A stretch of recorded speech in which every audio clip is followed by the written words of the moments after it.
ಕಪ್ಪಾಗುತ್ತ ಅಡಗಿತು ದಿವ್ಯಾಕಾರದ ತೇಜಗಳು ಉರೆ ಕಪ್ಪಾಗುತ್ತ ಅಡಗಿತು ದಿವ್ಯಾಕಾರದ ತೇಜಗಳು ಹೊರಕಾಟೋಟಕ ಕಚ್ಚಿದ ಬಿಲ್ಲೆಯಿಂದ ಅರಸನ ದೇಶಗಳು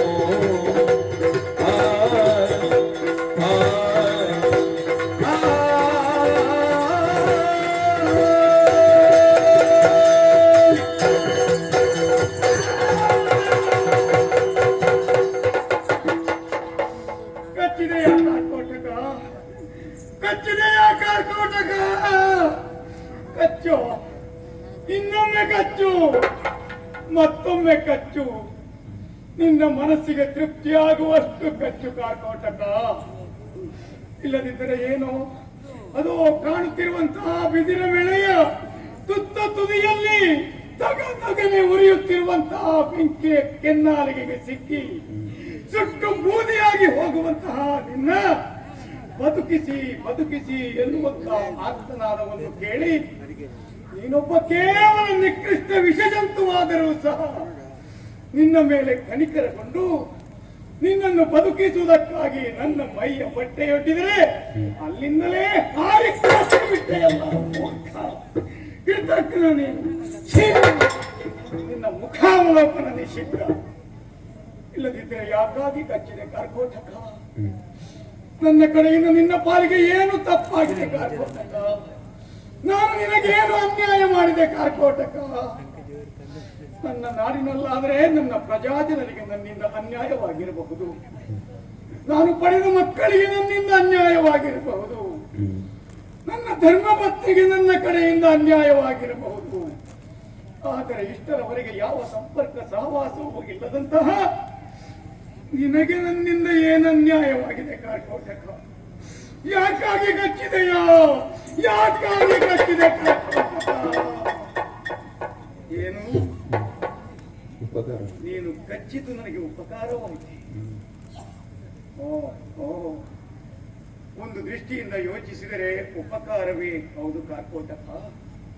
ನೀನು ಕಚ್ಚಿದ ಆ ಕ್ಷಣದಲ್ಲೇ ಒಂದು ಕಾಲದಲ್ಲಿ ಮನ್ಮಥನ ರೂಪವನ್ನು ಹೋಲುವಂತಹ ರೂಪವಂತ ನಾನು, ನನ್ನ ದೇಹವೆಲ್ಲ ಕಪ್ಪಾಗಿ ಈ ಕುರೂಪ ಬಂದು ಹೋಗಿದೆ ನನಗೆ. ನನ್ನ ನಿಜ ರೂಪದಿಂದ ನಾನಿರುತ್ತಿದ್ದರೆ ಈ ನಾಡಿನಲ್ಲಾಗಲಿ ಯಾವ ದಾರಿಯಲ್ಲಿಯೂ ನನಗೆ ತಲೆ ಎತ್ತಿ ನಡೆಯುವ ಹಾಗಿರಲಿಲ್ಲ. ಪ್ರತಿಯೊಬ್ಬರೂ ಸಹ ಅದೋ ಒಂದು ಕಾಲದಲ್ಲಿ ಅಧಿಕಾರ ಸಂಪತ್ತಿನ ಮದದಿಂದ ದ್ಯೂತವಾಡಿದ ನಳ, ದ್ಯೂತದಲ್ಲಿ ಸರ್ವಸ್ವವನ್ನು ಕಳಕೊಂಡು ಪುಷ್ಕರನಿಗೆ ಒಪ್ಪಿಸಿದಂತಹ ನಳ, ಕಟ್ಟ ಕಡೆಗೆ ಪಡೆದ ಮಕ್ಕಳನ್ನು, ಕೈ ಹಿಡಿದ ಧರ್ಮಪತ್ನಿಯನ್ನು ನಡು ನೀರಿನಲ್ಲಿ ಕೈ ಬಿಟ್ಟು ದೇಶಾಂತರ ಪರಾರಿಯಾದ ನಳ. ಹಾಗೆ ನಳ, ಹೀಗೆ ನಳ, ಥೂ ಚೀ ಎಂಬುದಾಗಿ ಪ್ರತಿಯೊಬ್ಬರೂ ಚುಚ್ಚಿ ಚುಚ್ಚಿ ಹೀಯಾಳಿಸಿ ನನ್ನನ್ನು ಮಾತನಾಡುತ್ತಿದ್ದರು. ನೀನು ಕಚ್ಚಿದ ದೆಸೆಯಿಂದ ನನಗೆ ಈ ಕುರೂಪ ಬಂದುದರಿಂದ ಎಲ್ಲಿಯೂ ಹೇಗೂ ಹೋಗಿ ಬದುಕಬಹುದು. ಕಾರ್ಕೋಟಕ, ಸಿಟ್ಟಿನ ಭರದಿಂದ ಎರಡು ನಿಂದಿಸಿ ಮಾತುಗಳನ್ನಾಡಿಬಿಟ್ಟೆ. ಕ್ಷಮಿಸು ಕಾರ್ಕೋಟಕ, ಕ್ಷಮಿಸು. ನಿನ್ನ ಈ ಉಪಕಾರವನ್ನು ಸಾಯುವವರೆಗೂ ಮರೆಯುವುದಿಲ್ಲಪ್ಪ, ಮರೆಯುವುದಿಲ್ಲ. ಆದರೆ ಕೇವಲ ಸಾಯದೆ ಬದುಕಿದ್ದೇನೆ ಹೊರತು ಇದು ಒಂದು ಬದುಕೇ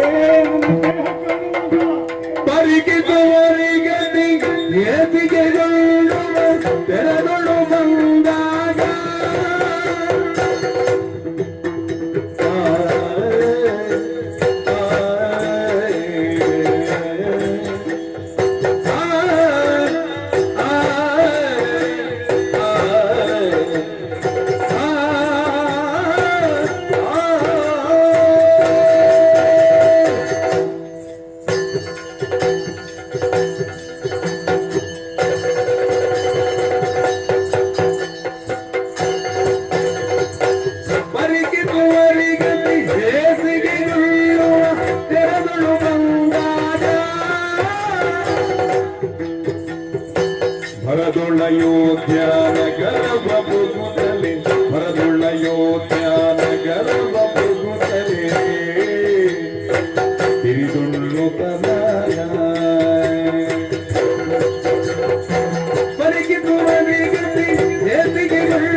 ಒಂದು ಮಾನವನ ಬದುಕೆ. ಛೇ, ನನ್ನ ಶರೀರವನ್ನು ನೋಡುವಾಗ ನನಗೆ ಹೇಸಿಗೆಯಾಗುತ್ತದೆ. ಹೀಗಿರುವಾಗ ಜನರಿಗೆ ಹೇಗನಿಸಬೇಡ. ಯಾವನೇ ಒಬ್ಬ ವ್ಯಕ್ತಿಯಾಗಲಿ ಮನುಷ್ಯನಾಗಿ ಹುಟ್ಟಿದ ಮೇಲೆ ಒಂದು ಹೊತ್ತಿನ ತುತ್ತಿಗೂ ತತ್ವರವಾದರು, ಉಡುವುದಕ್ಕೆ ಬಟ್ಟೆಗೆ ಬರಗಾಲವಾದರು, ಎಷ್ಟೇ ಬಡವನಾದರೂ ತನ್ನ ಮಾನ ಮರ್ಯಾದೆ ಸ್ವಾಭಿಮಾನವನ್ನು ಉಳಿಸಿಕೊಂಡು ತಲೆ ಎತ್ತಿ ಬದುಕುವುದಿಲ್ಲವೇ? ಅಂತಹುದರಲ್ಲಿ ಒಂದು ಕಾಲದಲ್ಲಿ ರಾರಾಜಿಸುವಂತಹ ಶ್ವೇತ ಛತ್ರದಡಿಯಲ್ಲಿ ರತ್ನ ಖಚಿತ ಸಿಂಹಾಸನದಲ್ಲಿ ಕುಳಿತು ಸಾವಿರಾರು ಮಂದಿ ಸಾಮಂತರಿಂದ ಕಪ್ಪ ಕಾಣಿಕೆಗಳನ್ನು ಪಡೆದುಕೊಂಡು ಮೂರು ಲೋಕಗಳಲ್ಲಿಯೂ ಘನ ಚಕ್ರವರ್ತಿಯಾಗಿ ಮೆರೆದಂತಹ ಈ ನನ್ನ ಚಕ್ರವರ್ತಿ ಇನ್ನು ಒಂದು ಹೊತ್ತಿನ ತುತ್ತು ಅನ್ನಕ್ಕೆ ಕಂಡವರ ಮನೆಗೆ ಕಾಯಿ ಚಾಚುವಂತಹ ಈ ದೀನ ಬದುಕು ಒಂದು ಬದುಕೆ. ಛೇ, ಆನೆ ಎಷ್ಟೇ ಬಡಕಲಾದರೂ ಹಟ್ಟಿಯಲ್ಲಿ ಕಟ್ಟುವುದಕ್ಕಾಗುವುದಿಲ್ಲ. ಹುಲಿ ಎಷ್ಟೇ ದಿನ ಹೊಟ್ಟೆಗಿಲ್ಲದೆ ಹಸಿದರೂ ಹುಲ್ಲು ಮೇಯುವುದಿಲ್ಲವಲ್ಲ. ನಿಂತಿರುವಾಗ ಚಕ್ರವರ್ತಿಯಾದ ನಾನು ಚಕ್ರವರ್ತಿ ಮನೆತನದ ಘನತೆ ಗೌರವವನ್ನು ವೈಯಕ್ತಿಕವಾದ ನನ್ನ ಸ್ವಾಭಿಮಾನವನ್ನು ಉಳಿಸಿಕೊಂಡು ಎಲ್ಲಿ ಬದುಕಲಿ, ಹೇಗೆ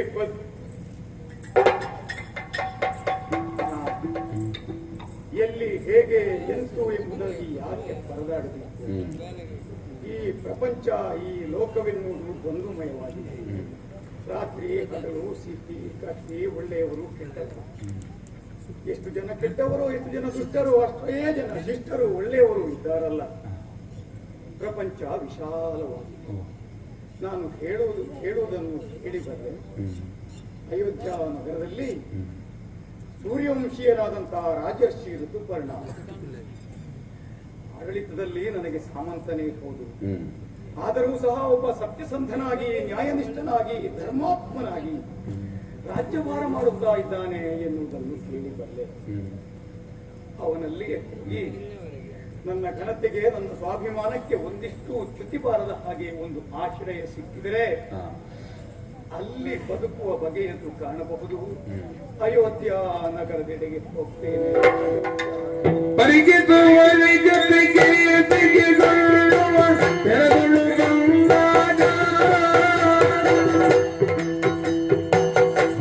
ಅಯೋಧ್ಯ ನಗರ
ಇರುವಂತಹ ಸ್ಥಳ ಅಯೋಧ್ಯೆಗೆ ಯಾರೆಂದು ಬಲ್ಲಿ ಋತುಪರ್ಣರಾಯನೆಂದು ಕೇಳಿಬಲ್ಲೆವು. ಅದೇ ಸರಿ.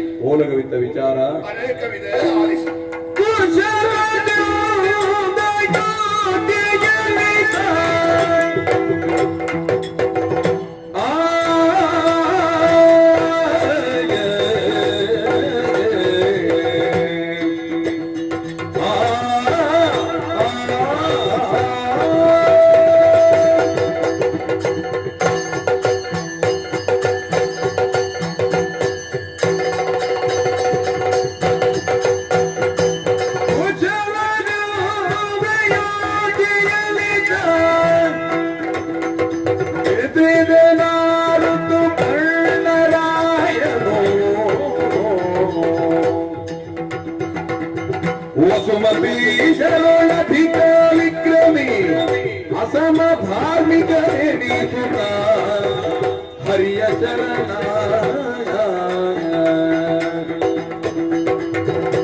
ಋತುಪರ್ಣರಾಯ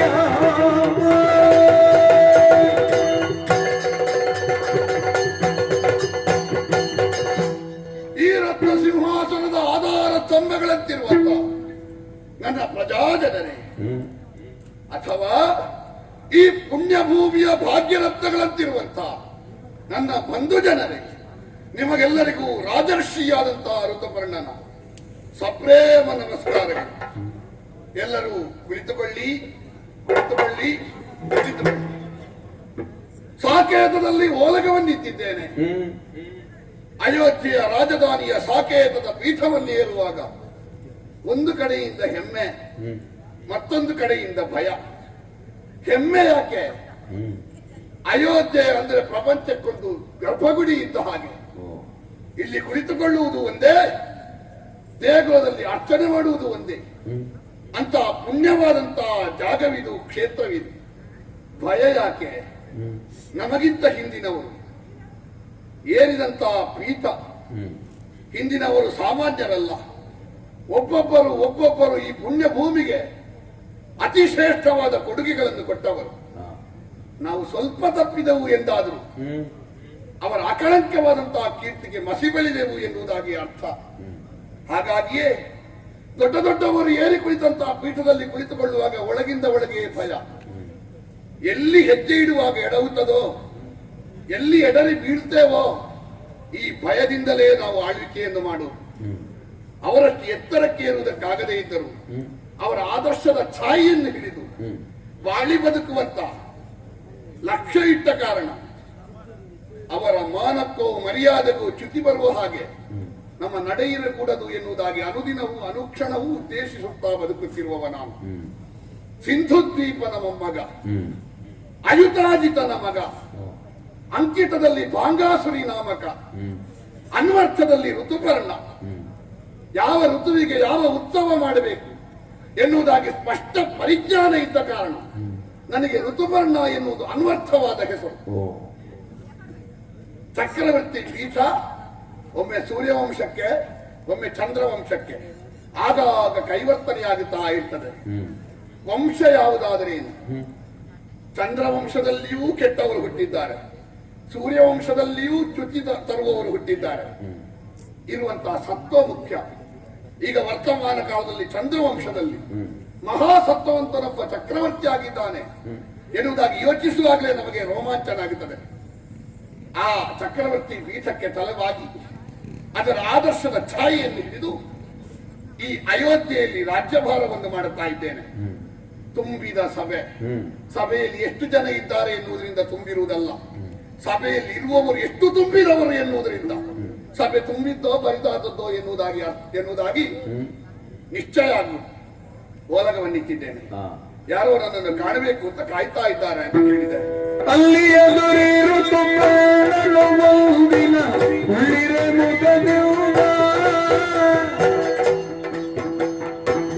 ಇಲ್ಲದೆ ಯಾತಕದಿಂದ ಬರುತ್ತೀರಿ ನೋಡಿದ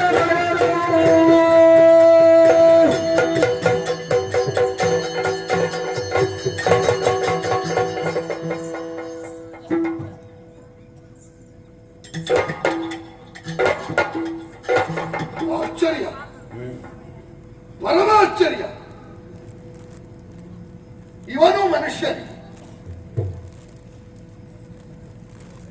ಕುರುಚಲು ಗಡ್ಡ ಮೀಸೆ, ಮೆಳ್ಳೆ ಕಣ್ಣು, ಡೊಳ್ಳು ಹೊಟ್ಟೆ, ಗೂನು ಬೆನ್ನು, ಸುರುಟಿದ ಹುಬ್ಬು, ಕೀಲಿಗಟ್ಟಿದ ಕೈಕಾಲುಗಳು, ತಿರುಗಿದ ಮುಖ.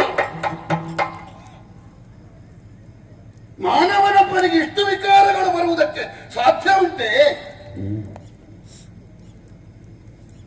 ನಾನು ಪರಿಪೂರ್ಣ ಸರಿ ಇದ್ದೇನೆ ಎನ್ನುವುದಾಗಿ ಹೇಳುವಂತಹ ಮಾನವ ಯಾರೂ ಇಲ್ಲ. ಎಲ್ಲರಿಗೂ ಒಂದಲ್ಲ ಒಂದು ಕೊರತೆ ಇರ್ತದೆ. ಪೂರ್ಣ ಸುಂದರ ಅಂತ ಇರುವುದು ದೇವರು ಮಾತ್ರ. ಆದರೆ ಮಾನವನಲ್ಲಿರುವ ವಿಕಾರಕ್ಕೆ, ಕೊರತೆಗೆ ಒಂದು ಪರಿಧಿಯನ್ನು ಜ್ಞಾನಿಗಳು ಹೇಳಿದ್ದಾರೆ. ಹೆಚ್ಚಿದ್ರೆ ಅಷ್ಟಾಂಗ ವಿಕಾರ. ಇಲ್ಲಿ ಅಷ್ಟಾಂಗ ವಿಕಾರ ಇರುವುದಾ? ಇವನ ರೋಮ ರೋಮಗಳಲ್ಲಿಯೂ ವಿಕಾರ ಎದ್ದು ಕಾಣುತ್ತಾ ಉಂಟು. ಒಂದು ಅಂಗವು ಇರಬೇಕಾದಲ್ಲಿ ಇಲ್ಲ. ಹಾಗಾದ್ರೆ ಮನುಷ್ಯನಲ್ಲ ಮನುಷ್ಯನಲ್ಲ ಹೀಗಿರಬಹುದೇ? ರಾಜರನ್ನು ಪರೀಕ್ಷೆ ಮಾಡುವುದಕ್ಕೆ ಬೇಕಾಗಿ ದೇವಗಂಧರ್ವಾದಿಗಳೆಲ್ಲ ರೂಪಾಂತರ ಮಾಡಿ ಕೆಳಗಿಳಿಯುವ ಕ್ರಮ ಉಂಟಂತೆ. ಹಾಗೆ ಇಲ್ಲಿ ಆದ್ರೆ ವಿಕಾರ ರೂಪಿಯಾಗಿ ಬಂದಂತಹ ದೇವ ಋತುವರ್ಣನ ಶುದ್ಧ ಚಾರಿತ್ರ್ಯದಲ್ಲಿ ದೇವತೆಗಳ ಪರೀಕ್ಷೆಗೆ ಅವಕಾಶ ಎಲ್ಲಿ ಉಂಟು ಹೇಳಿ? ಹಾಗಾದ್ರೆ ಇವ ಯಾರು? ಪ್ರತ್ಯಕ್ಷಕ್ಕೆ ಪ್ರಮಾಣ ಬೇಡವಲ್ಲ, ಮುಂದೆ ನಿಂತಿದ್ದಾನಲ್ಲ, ಅವನಲ್ಲೇ ಕೇಳುವ. ಅಯ್ಯೋ, ಎಲ್ಲಿ ನಿನಗೆ ನೀನಾರೆಲೋ ಪೂರ್ವದೊಳಲ್ಲಿ ತವನೇನೋ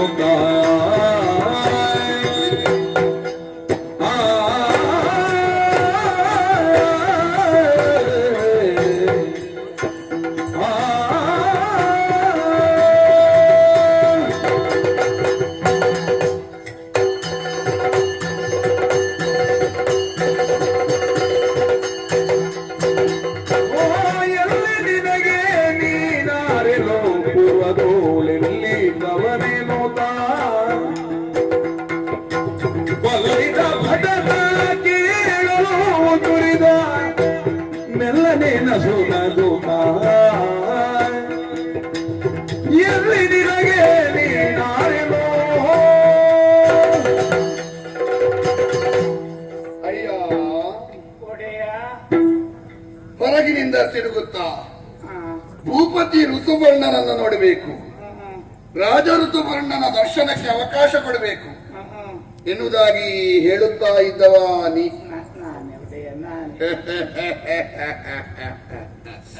ನನ್ನನ್ನು ನೋಡಿ ಗೇಲಿ ಮಾಡ್ತೀರಿ ಕಾಣ್ತದೆ.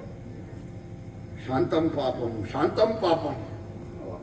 ಮತ್ತೊಬ್ಬರಲ್ಲಿರುವ ಕೊರತೆಯನ್ನು ಕಂಡು ಅವರನ್ನು ಅಪಹಾಸ್ಯ ಮಾಡುವಂತ ಸಂಕುಚಿತ ಮನೋಭಾವ ಋತುವರ್ಣನದ್ದಲ್ಲ. ಮತ್ತೆ ನೋಡಿ ನಕ್ಕಿರಿ ನನ್ನನ್ನು. ಕೆಲವರೆಲ್ಲ ನಮ್ಮ ಅಂತರಂಗ ಅರ್ಥ ಮಾಡಿಕೊಳ್ಳದೆ ಹೇಳುವುದುಂಟು, ಅವ ಮತ್ತೊಬ್ಬರನ್ನು ಸಣ್ಣದು ಮಾಡಲಿಕ್ಕೆ ಇರುವುದು ಅಂತ. ಓಘದಲ್ಲಿ ವೇಗದಲ್ಲಿ ಹೇಳಿ ಹೋದದ್ದನ್ನು ದೊಡ್ಡ ಪ್ರಮಾಣ ಅಂತ ಸ್ವೀಕರಿಸಿದ್ರೆ ಒಬ್ಬನನ್ನು ಅಧ್ಯಯನ ಮಾಡ್ಲಿಕ್ಕೆ ಆಗುದಿಲ್ಲ. ಒಂದು ಕ್ಷಣದಲ್ಲಿ, ಒಂದು ವಾಕ್ಯದಲ್ಲಿ, ಒಂದು ದಿವಸದ ವ್ಯವಹಾರದಲ್ಲಿ ಒಬ್ಬನ ಜೀವನವನ್ನು ಅರ್ಥ ಮಾಡಿಕೊಳ್ಳುವುದೇ ಹೌದಾದ್ರೆ ಈ ಪ್ರಪಂಚದಲ್ಲಿ ಇಷ್ಟು ಸಮಸ್ಯೆ ಇರ್ತಿರ್ಲಿಲ್ಲ. ವರ್ಷಗಟ್ಟಲೆ ಒಟ್ಟಿಗೆ ಇರುವವರಿಗೆ ಏನು ತೊಂದರೆ ಆಗುತ್ತೆ? ಎಲ್ಲ ಸರಿ ಇದ್ರೆ ಅವ ಮಾನವನಾಗ್ತಾನ? ಅವ ದೇವರೇ ಆಗ್ತಾನ? ಕಾಲ ಚಂದ್ರನಲ್ಲಿರುವ, ಉಪ್ಪು ಸಮುದ್ರದಲ್ಲಿರುವ, ಕಪ್ಪು ದೇವರಲ್ಲಿರುವ, ಅರ್ಥ ಮಾಡಿಕೊಳ್ಳುವವರಿಗೆ ಮಾತ್ರ ಅರ್ಥ ಆಗುವುದು. ನಿನ್ನ ಕೊರತೆಯನ್ನು ಕಂಡು ನಾನು ಅಪಹಾಸ್ಯ ಮಾಡಿದ್ದಲ್ಲ. ಪ್ರಪಂಚದಲ್ಲಿ ಇಲ್ಲಿಯವರೆಗೆ ಕೇಳದ ನೋಡದ ಒಂದು ವಿಚಿತ್ರವನ್ನು ಕಂಡ್ರೆ ನಮ್ಮ ನಿಯಂತ್ರಣ ಮೀರಿ ನಗು ಬಂದು ಹೋಗುತ್ತದೆ ಅಪ್ಪ. ಅದಕ್ಕೆ ಬೇಕಾಗಿ ನಗಾಡಿದೆ ಅಷ್ಟೇ. ಅಯ್ಯ, ನಿನ್ನನ್ನು ನೋಡುವಾಗ ಮನುಷ್ಯರ ಮನಸ್ಸು ಬಿಡು, ಕಲ್ಲಾದ್ರೂ ಕರಗಿ ಹೋಗಬೇಕು. ಅಯ್ಯೋ ಪಾಪವೇ, ಒಂದಂಗವು ಇರಬೇಕಾದಲ್ಲಿ ಇಲ್ಲ. ಏನಪ್ಪ ಹುಟ್ಟುವಾಗಲೇ ಹೀಗೆ ಇದ್ದೀಯ ನೀನು? ಅಥವಾ ಮತ್ತೆ ಬದುಕಿನಲ್ಲಿ ಬಂದಂತ ಯಾವುದೋ ಗಂಡಾಂತರ, ಯಾವುದೋ ರೋಗ ನಿನಗೆ ಈ ವಿಕಾರವನ್ನು ತಂದೊಡ್ಡಿತೆ? ಪೂರ್ವದಲ್ಲಿ ಎಲ್ಲಿದ್ದವ ನೀನು? ಮುಂದೆ ಎಲ್ಲಿಗೆ ಹೋಗುವವ? ಇಲ್ಲಿಗೆ ಬರುವ ಉದ್ದೇಶದಿಂದ ಬಂದೆಯೋ? ನಿನ್ನ ಹೆಸರು ಹೇಗೆ? ಇಲ್ಲಿಗೆ ಬರುವುದಕ್ಕೆ ಕಾರಣ ಏನು? ಏನು ಸಂಕೋಚ ಪಡಬೇಡ, ಕೇಳುವವ ಬಲ್ಲಿದ ಋತುವರ್ಣ. ಇಲ್ಲಿ ಯಾವುದಕ್ಕಾದ್ರೂ ಕಡಿಮೆ ಆದೀತು, ಹೃದಯ ಶ್ರೀಮಂತಿಗೆ ಕಡಿಮೆ ಆಗ್ಲಿಕ್ಕಿಲ್ಲ. ಒಬ್ಬ ಯಾವತ್ತೂ ಕೂಡ ಆರ್ತನಾಗಿ ಬಂದ್ರೆ ಅವನನ್ನು ಬಡವ ಬಲ್ಲಿದ ಎನ್ನುವುದಾಗಿ ನೋಡದೆ ಸಮಾನ ದೃಷ್ಟಿಯಿಂದ ಕಂಡು ಕರುಣಾರಸವನ್ನು ಬೀರಿ ಅವನನ್ನು ಎತ್ತಿ ಎಬ್ಬಿಸಿ ತಲೆನೇವರಿಸುವಂತ ಬಹುದೊಡ್ಡ ಶ್ರೀಮಂತಿಕೆ ನಮ್ಮಲ್ಲಿ ಉಂಟು. ಹೇಳಪ್ಪ, ಹೇಳು ಹೇಳು. ನಿಷದ ಪುರಾಧಿಪ ಶಶಿವಂಶ ಜನನ ಅಸಮ ಪರಾಕ್ರಮೋ ಅಸಮ ಪರಾಕ್ರಮೋ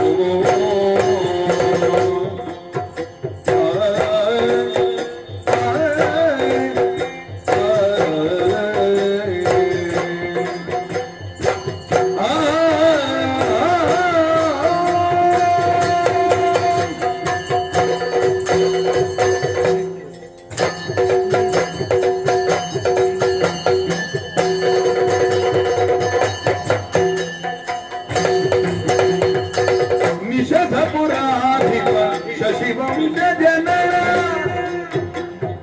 ಅಸಮ ಪರಾಕ್ರಮನು ನಳ ಅಸಮ ಪರಾಕ್ರಮನು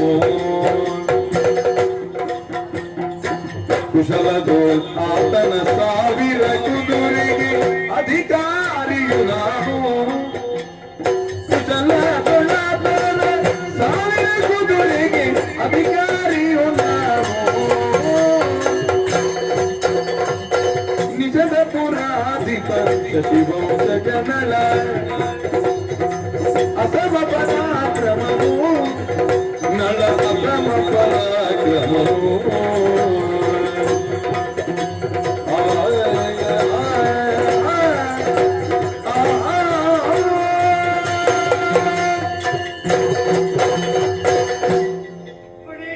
ಓ ತಾವು ನನ್ನನ್ನು ಕೇಳಿದ್ದೀರಾ? ಹೌದೌದು, ನಿನ್ನನ್ನು ನಾನು ಮಾರಾಟಕ್ಕೆ ಕೇಳಿದ್ದೆ. ಮಾರಾಟಕ್ಕೆ ಈಗ ಧರ್ಮಕ್ಕೆ ಕೊಡ್ತೇನೆಂದ್ರು ಯಾರಿಗೂ ಬೇಡ ಅಂತ. ನಿನ್ನನ್ನು ಕೇಳಿದ್ದಲ್ವ, ನಿನ್ನ ಬಗ್ಗೆ ಕೇಳಿದ್ದೆ. ಅದೇ ನನ್ನ ಪರಿಚಯ ಕೇಳಿದ್ದೀರಾ? ಹೌದು. ನಾನು ಹಾ, ಬಹಳ ಪೂರ್ವದಲ್ಲಿ ಬಂಗಾಲದ ಆ ಕಡೆಗೆ ಇದ್ದ. ಪಶ್ಚಿಮ ಬಂಗಾಳವೋ ಪೂರ್ವ ಬಂಗಾಳವೋ? ಅದು ಪೂರ್ವ ಬಂಗಾಲ. ಸರಿ. ಆ ನಂತರ ಹಾ, ತಾವು ನಿಷಧಪುರ ಅಂತ ಕೇಳಿ ಬಲ್ಲಿರಲ್ಲ. ಛೆ, ಏನ್ ಹೇಳ್ತೀಯ? ಆ ಪುರದ ಹೆಸರು ಕೇಳುವಾಗ ನಮ್ಮ ತಲೆ ತಗಿತದೆ, ಕೈ ಮುಗೀತದೆ. ಅಂತ ಗೌರವ ಭಾವವುಳ್ಳಂತ ಚಕ್ರವರ್ತಿ ಪೀಠ ಅದು. ಹೌದು, ನಿಷಧಪುರದಲ್ಲಿ ಹಾ. ನಾನು ಚಕ್ರವರ್ತಿ ನಳ. ಏ, ಏನು ಸಲುಗೆ ಕೊಟ್ಟರೆ ತಲೆಗೆ ಕೈ ಹಾಕಿ ಮಾತಾಡ್ತೀನಿ? ಚಕ್ರವರ್ತಿ ನಾಳ ಅಂತ ಹೇಳುವ ಹೆಸರು ಹೇಳುವ ಯೋಗ್ಯತೆ ಉಂಟ ನಿನಗೆ? ಹಾಗಲ್ಲ ಒಡೆಯ, ಚಕ್ರವರ್ತಿ ನಾಳ ಎಂತದ್ದು, ನೀನೆಂತದ್ದು? ಹಾಗಲ್ಲ. ಮತ್ತೆ? ನನ್ನ ಪರಿಚಯ ಅಲ್ಲಿಂದ ಆರಂಭ ಆಗೋದು. ನಾನು ಈಗ ಇರುವುದು ವಾಸ್ತವ್ಯ ಅಲ್ಲಿ. ನಿನ್ನ ಪರಿಚಯ ಯಾರಿಗೂ ಇಲ್ಲ. ಲೋಕಕ್ಕೆಲ್ಲ ಪರಿಚಯ ಇದ್ದವರಿಂದ ವಿಳಾಸವನ್ನು ಆರಂಭಿಸಿದ್ರೆ ಎಲ್ಲರಿಗೂ ಗೊತ್ತಾಗ್ತದೆ. ಅದು ಮಲ್ಲಿಗೆಯ ಹೂವಿನೊಂದಿಗೆ ಬಾಳೆನಾರಿಗೆ ಬೆಲೆ ಬರ್ತದೆ, ದೇವರ ಅಡಿಗೆ ಹೋಗ್ತದೆ. ಸರಿ. ಒಡೆಯ, ಓ, ಅಲ್ಲಿ ಹಾ, ನಾನು ಶಶಿವಂಶಜ ನಳ ಚಕ್ರವರ್ತಿ ಏನು ಅಷ್ಟು ಹೇಳುವ ಉಸಿರುಗಟ್ಟುವುದು? ಅಲ್ಲಿಗೆ ನಿಲ್ಲಿಸುವುದೇನು, ಮುಂದುವರಿಸು. ಚಕ್ರವರ್ತಿಗಳಲ್ಲಿ ಇದ್ದವ ಅಂದ್ರೆ ಅದು ನನ್ನ ಹೆಸರು ಬಾಹುಕಾಂತ. ಆ? ಬಾಹುಕಾಂತ ಬಾಹುಕಾಂತ ಅಂತ ಹೇಳಿದ್ರೆ ಅರಸ ಅಲ್ವೇನು? ಅಲ್ಲಡೆಯ, ಬಾಹುಕಾಂತ ಹೆಸರು. ಬಾಹುಕ ಅಂತ. ಹೆಸರು. ಸರಿ. ಮತ್ತೆ ಈ ರೂಪ ಹುಟ್ಟುವಾಗ ಮತ್ತೆ ಅದು ನನ್ನ ದುರ್ಬುದ್ಧಿಯ ಸಂಪಾದನೆ. ಇಷ್ಟೆಲ್ಲ ಹಾಳಾಗುವ ಅಷ್ಟು ದುರ್ಬುದ್ಧಿ ಉಂಟಾ ನಿನಗೆ? ಒಂದು ಸಣ್ಣ ಸಣ್ಣದೇನಾದ್ರೂ ಅವಘಡ ಆದ್ರಂತ ವಿಷಯ ಅಲ್ಲ, ಇಷ್ಟು ಹಾಳಾಗುವಷ್ಟು ದುರ್ಬುದ್ಧಿಯ ನಿನಗೆ? ಕೆಲವು ಸಲ ಏನು ಗ್ರಾಚಾರ ದೋಷದಿಂದ ಕೆಲವರಿಗೆ ಬರ್ತದಲ್ಲ ಮನುಷ್ಯರಲ್ಲ. ಹೌದೌದು. ಒಡೆಯ, ಕೆಲವೊಮ್ಮೆ ಶಿಸ್ತಿನಿಂದ ಯಾವುದೇ ದುರಭ್ಯಾಸ ಜೀವನ ಮಾಡದೇ ಇರುವವರು ಅರ್ಧ ಆಯುಷ್ಯದಲ್ಲೇ ಹೋಗಿದ್ದಾರೆ. ಇದ್ದದ್ದನ್ನೆಲ್ಲ ತಿಂದು ಇದ್ದದ್ದನ್ನೆಲ್ಲ ಕುಡಿದು ಒಟ್ಟು ಬದುಕಿದವರು ನೂರಾರು ವರ್ಷ ಇರ್ತಾರೆ. ಹೌದು. ಒಡೆಯ, ಓ, ಅಲ್ಲಿ 1000 ಕುದುರೆಗಳಿಗೆ ಅಧಿಕಾರಿ ನಾನು. ಮತ್ತೆ ಚಕ್ರವರ್ತಿಗಳೆಂತದ್ದು ಕುದುರೆ ಮೈ ತೊಳಿಲಿಕ್ಕಿರುವುದಾ? ಅಧಿಕಾರಿ ನೀನಾದ್ರೆ? ಅಧಿಕಾರಿಗಳು ಅವರೇ. ಹಾ. ಕುದುರೆಗಳ ಮೈ ತೊಳೆಯುವ ಚಾಕರಿಯ ಕೆಲಸ ನನಗೆ. ಅಲ್ಲಿ ಉದ್ಯೋಗದಲ್ಲಿದ್ದೆಯಾ? ಉದ್ಯೋಗದಲ್ಲಿದ್ದೆ. ಬಿಟ್ಟು ಬಂದೆಯಾ? ಬಂದೆ. ದೀರ್ಘ ಸಂಕಟ. ದರಿದ್ರ ಚಕ್ರವರ್ತಿಗಳ ಆಸ್ಥಾನದಲ್ಲಿ ಒಂದು ಸಣ್ಣ ಉದ್ಯೋಗ ಸಿಗಬೇಕಾದ್ರೆ ಪೂರ್ವ ಜನ್ಮದ ಪುಣ್ಯ ವಿಶೇಷ ಬೇಕು. ಅಂತ ಸುವರ್ಣಾವಕಾಶವನ್ನು ಹೊರಗೈಯಿಂದ ಕೇಳಿ ಹೊರಟು ಬಂದಂತ ನಿನ್ನಂತ ಪಾಪಿಯ ಮುಖಾವಲೋಕನ ಮಾಡಿದ್ರೆ ಸಚೇಲ ಗಂಗಾ ಸ್ನಾನ ಮಾಡಬೇಕಾದಿತ್ತು. ಏನೋ ಘನತೆವೆತ್ತ ಚಕ್ರವರ್ತಿ ಮನೆತನದಲ್ಲಿ ಒಂದು ಸೇವೆ ಮಾಡುವುದೆಂದರೆ ಅದು ದೇವತಾ ಕಾರ್ಯ ಅಂತ ಭಾವಿಸಿ ಅಲ್ಲಿ ಅವರೆಲ್ಲ ಸೇವೆ ಮಾಡುವ ಸೇವಕರು. ಆ ಅಂತಹ ಸೇವೆಯನ್ನು ಉದಾಸೀನನಾಗಿಯೋ ಅಥವಾ ತಪ್ಪು ಮಾಡಿಯೋ ಬಿಟ್ಟು ಬಂದವನಲ್ಲ ಪ್ರಭು. ಮತ್ತೆ ಇದ್ದಕ್ಕಿದ್ದ ಹಾಗೆ ನಿಷಧದಲ್ಲೊಂದು ವಿಷಮ ಸಂಭವಿಸಿತು. ವಿಷಮಲೆತ್ತಗಳಾಡಿ ಸೋತು ಸಕಲ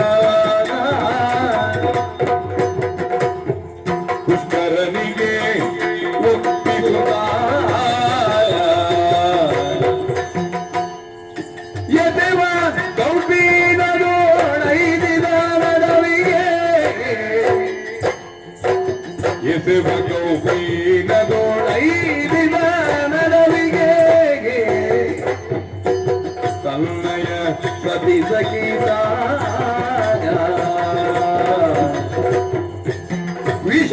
ವಿಷಮಳೆತ್ತಗಳಾಡಿ ಸೋತು ಸಕಲ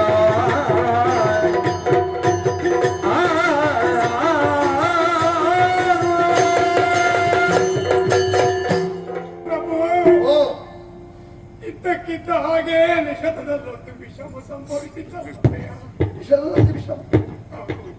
ಏನು ಅದು? ಒಂದು ದಿನ ಆ, ಚಕ್ರವರ್ತಿಗಳು ಸಿಂಹಾಸನದಲ್ಲಿ ಕುಳಿತು ಆ, ಪ್ರಜಾಜನರ ಯೋಗಕ್ಷೇಮವನ್ನು ವಿಚಾರಿಸುತ್ತಿರುವ ಸಂದರ್ಭ ಆ, ಸಂಬಂಧದಲ್ಲಿ ತಮ್ಮ ಉತ್ತರ ನಿಷೇಧದ ಅಧಿಕಾರಿ ಪುಷ್ಕರನೆಂಬವ ಆ. ಒಬ್ಬ ಬ್ರಾಹ್ಮಣನೊಡನೆ ಬಂದ. ಸರಿ ಬರಲಿ. ವಿನೋದಕ್ಕಾಗಿ ಒಂದೆರಡು ಆಟ ಅದ್ಭುತ ಆಡೋಣ ಅಂದ. ಹಾ, ನಿನಗೆ ಒಪ್ಪಿದ್ರು ಚಕ್ರವರ್ತಿಗಳು. ವಿನೋದಕ್ಕಾಗಿ ಅಲ್ಲವೇ ಒಪ್ಪಿದರು. ಅದಕ್ಕೆ ತಲೆಬಿಸಿ ನೋಡು. ಹ್ಮ್. ದ್ಯೂತ ಎನ್ನುವುದು ದುರ್ವ್ಯಸನಗಳಲ್ಲಿ ಒಂದು, ಆದ್ರೆ ಸಪ್ತವ್ಯಸನಗಳಲ್ಲಿ ಒಂದಾದಂತ ಅದನ್ನು ವಿನೋದಕ್ಕೆ ಬೇಕಾಗಿ ಸಮಾನ ಮನಸ್ಕರೊಂದಿಗೆ ಆಡಿದ್ರೆ ಅದು ನಿಷೇಧ ಅಲ್ಲ. ಅದಕ್ಕೆ ನೀನು ಇಷ್ಟು ದೊಡ್ಡ ತಲೆಬಿಸಿ ಮಾಡಿಕೊಂಡು ಮುಖ ಸಣ್ಣದು ಮಾಡಿಕೊಂಡು ಹೇಳುವ ಅಗತ್ಯ ಎಂತದ್ದು? ಹಾಗಲ್ಲ ನೋಡಯ್ಯ, ಮತ್ತೆ ವಿನೋದಕ್ಕಾಗಿ ಆಟ ಅಲ್ಲವೇ ಎಂಬುದಾಗಿ ಚಕ್ರವರ್ತಿಗಳು ಒಪ್ಪಿದ್ರು. ಆಟ ಆರಂಭ ಆಯಿತು. ವಿನೋದಕ್ಕಾಗಿ ಒಂದೆರಡು ಆಟ ಆಡುತ್ತಿರುವಾಗಲೇ ಹಾ, ಪುಷ್ಕರನಂದ ಇದರಲ್ಲೇನು ಸ್ವಾರಸ್ಯವಿಲ್ಲ, ಹಾ, ಏನಾದರೂ ಒಟ್ಟಾವಟ್ಟಿ ಇಟ್ಟು ಆಡೋಣ ಅಂತ ಒತ್ತಾಯಪಡಿಸಿದ. ಅದು ವಿಷಯ ಸರಿ ಉಂಟು.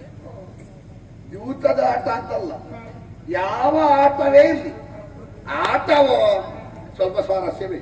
ಇಲ್ಲದಿದ್ರೆ ಸ್ವಾರಸ್ಯ ಇಲ್ಲದ್ರೆ ಆಟ ಎಂತದಕ್ಕೆ ಸುಮ್ಮನೆ? ಕೇಳುವವರು ನೋಡುವವರು ಯಾಕೆ ಬರುವುದು? ಹೌದು ಅಲ್ವಾ? ಏನಾದ್ರೂ ಸ್ವಲ್ಪ ವೈಭವೀಕರಣ, ಸ್ವಲ್ಪ ಸ್ವಾರಸ್ಯ, ಸ್ವಲ್ಪ ರಂಜನೆ, ಸ್ವಲ್ಪ ಕುತೂಹಲ ಇದೆಲ್ಲ ಬೇಕು. ಹಾಗಾಗಿ ಒಪ್ಪಿದ್ರು. ಸರಿ ಒಂದೊಂದೇ ಒಡವೆ ವಸ್ತು ಆಭರಣಗಳನ್ನು ಒಟ್ಟಿ ಆಡಿದ್ರು ಒಡೆಯ. ಸರಿ. ಆಟದಲ್ಲಿ ಚಕ್ರವರ್ತಿ ಸೋತು ಪುಷ್ಕರನಿಗಾಯಿತು. ಅದಕ್ಕೆ ನೀನು ತಲೆ ಬಿಸಿ ಮಾಡುದು ಯಾಕೆ? ಸಮುದ್ರದ ಬದಿಯಲ್ಲಿ ಮರಳ ರಾಶಿ ಎಷ್ಟು ವಿಶಾಲವಾಗಿ ಬಿದ್ದಿದೋ ಹಾಗೆ ನಮ್ಮ ಚಕ್ರವರ್ತಿಗಳ ಆಸ್ಥಾನದ ಭಂಡಾರದಲ್ಲಿ ಧನಕನಕಾದಿಗಳು ಬಿದ್ದಿವೆ. ಏನೋ ಸಣ್ಣ ಪುಟ್ಟ ದ್ರವ್ಯಗಳು ಹೋದಷ್ಟಕ್ಕೆ ಚಕ್ರವರ್ತಿಗಳಿಗೆ ಅದೊಂದು ಪರಿಣಾಮ ಆಗಿದ್ದೇನೋ. ಪರಿಣಾಮ ಅಷ್ಟೇ ಹೋಗುತ್ತಿದ್ರೆ ಆಗುತ್ತಿರ್ಲಿಲ್ವೇ? ಆಟ ಮುಂದುವರಿದಿದಲ್ಲೊಡೆಯ. ಆಟ ಮುಂದುವರಿದ್ದೆ. ಮತ್ತೇನು ಒಡ್ಡಾವಡ್ಡಿ ಇಟ್ರು? ತಮ್ಮ ಚದುರಂಗ ಸೇನೆಯನ್ನು ಒಡ್ಡಿ ಆಡಿದ್ರು. ಪರಿಣಾಮ ಅದರಲ್ಲಿಯೂ ಸೋತು ಸೇನೆ ಪುಷ್ಕರ ಆಟ ನಿಂತಿದೆ. ಇಲ್ಲ. ಮತ್ತೆ ಮತ್ತಷ್ಟು ಒತ್ತಡ ಹೇರುವಾಗ ಅವನ ಒತ್ತಡಕ್ಕೆ ಕಟ್ಟು ಬಿದ್ದು ತನ್ನ ಆಳ್ವಿಕೆಗೊಳಪಟ್ಟಂತಹ ಸಮಸ್ತ ನಿಷಧ ದೇಶವನ್ನೇ ಒಡ್ಡಿ ಆಡಿತು. ಚಕ್ರವರ್ತಿಗಳು ಗೆದ್ದರೆ ಮತ್ತೆ ಆಟದಲ್ಲಿಯೂ ಚಕ್ರವರ್ತಿಗಳು ಸೋತು ದೇಶವೆಲ್ಲ ಪುಷ್ಕರನ ಪಾಲಾಯಿತು. ಮತ್ತು ಆಟ ಮುಂದುವರಿದು ಎಲ್ಲ ಅಡಿಗಡಿಗೆ ಸೋಲನ್ನೊಪ್ಪಿ ಸರ್ವಸ್ವವನ್ನು ಪುಷ್ಕರನಿಗೆ ಒಪ್ಪಿಸಿ ಈಗ ಚಕ್ರವರ್ತಿಗಳಲ್ಲಿದ್ದಾರೋ? ಮಾನ ಮುಚ್ಚುವುದಕ್ಕಾಗಿ ಅಂಗೈಯಷ್ಟಾಗಲ ಬಟ್ಟೆ ಕಟ್ಟಿಕೊಂಡು ಕೈ ಹಿಡಿದ ಧರ್ಮ ಭಕ್ತಿಯನ್ನು ಕರೆದುಕೊಂಡು ಚಕ್ರವರ್ತಿಗಳು ಕಾಲಪಾಲಾದರು.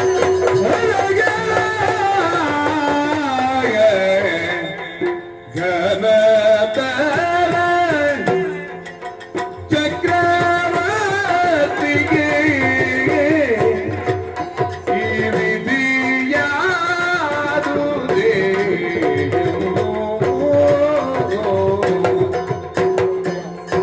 ಮರುಗುತ್ತ ನೀತನ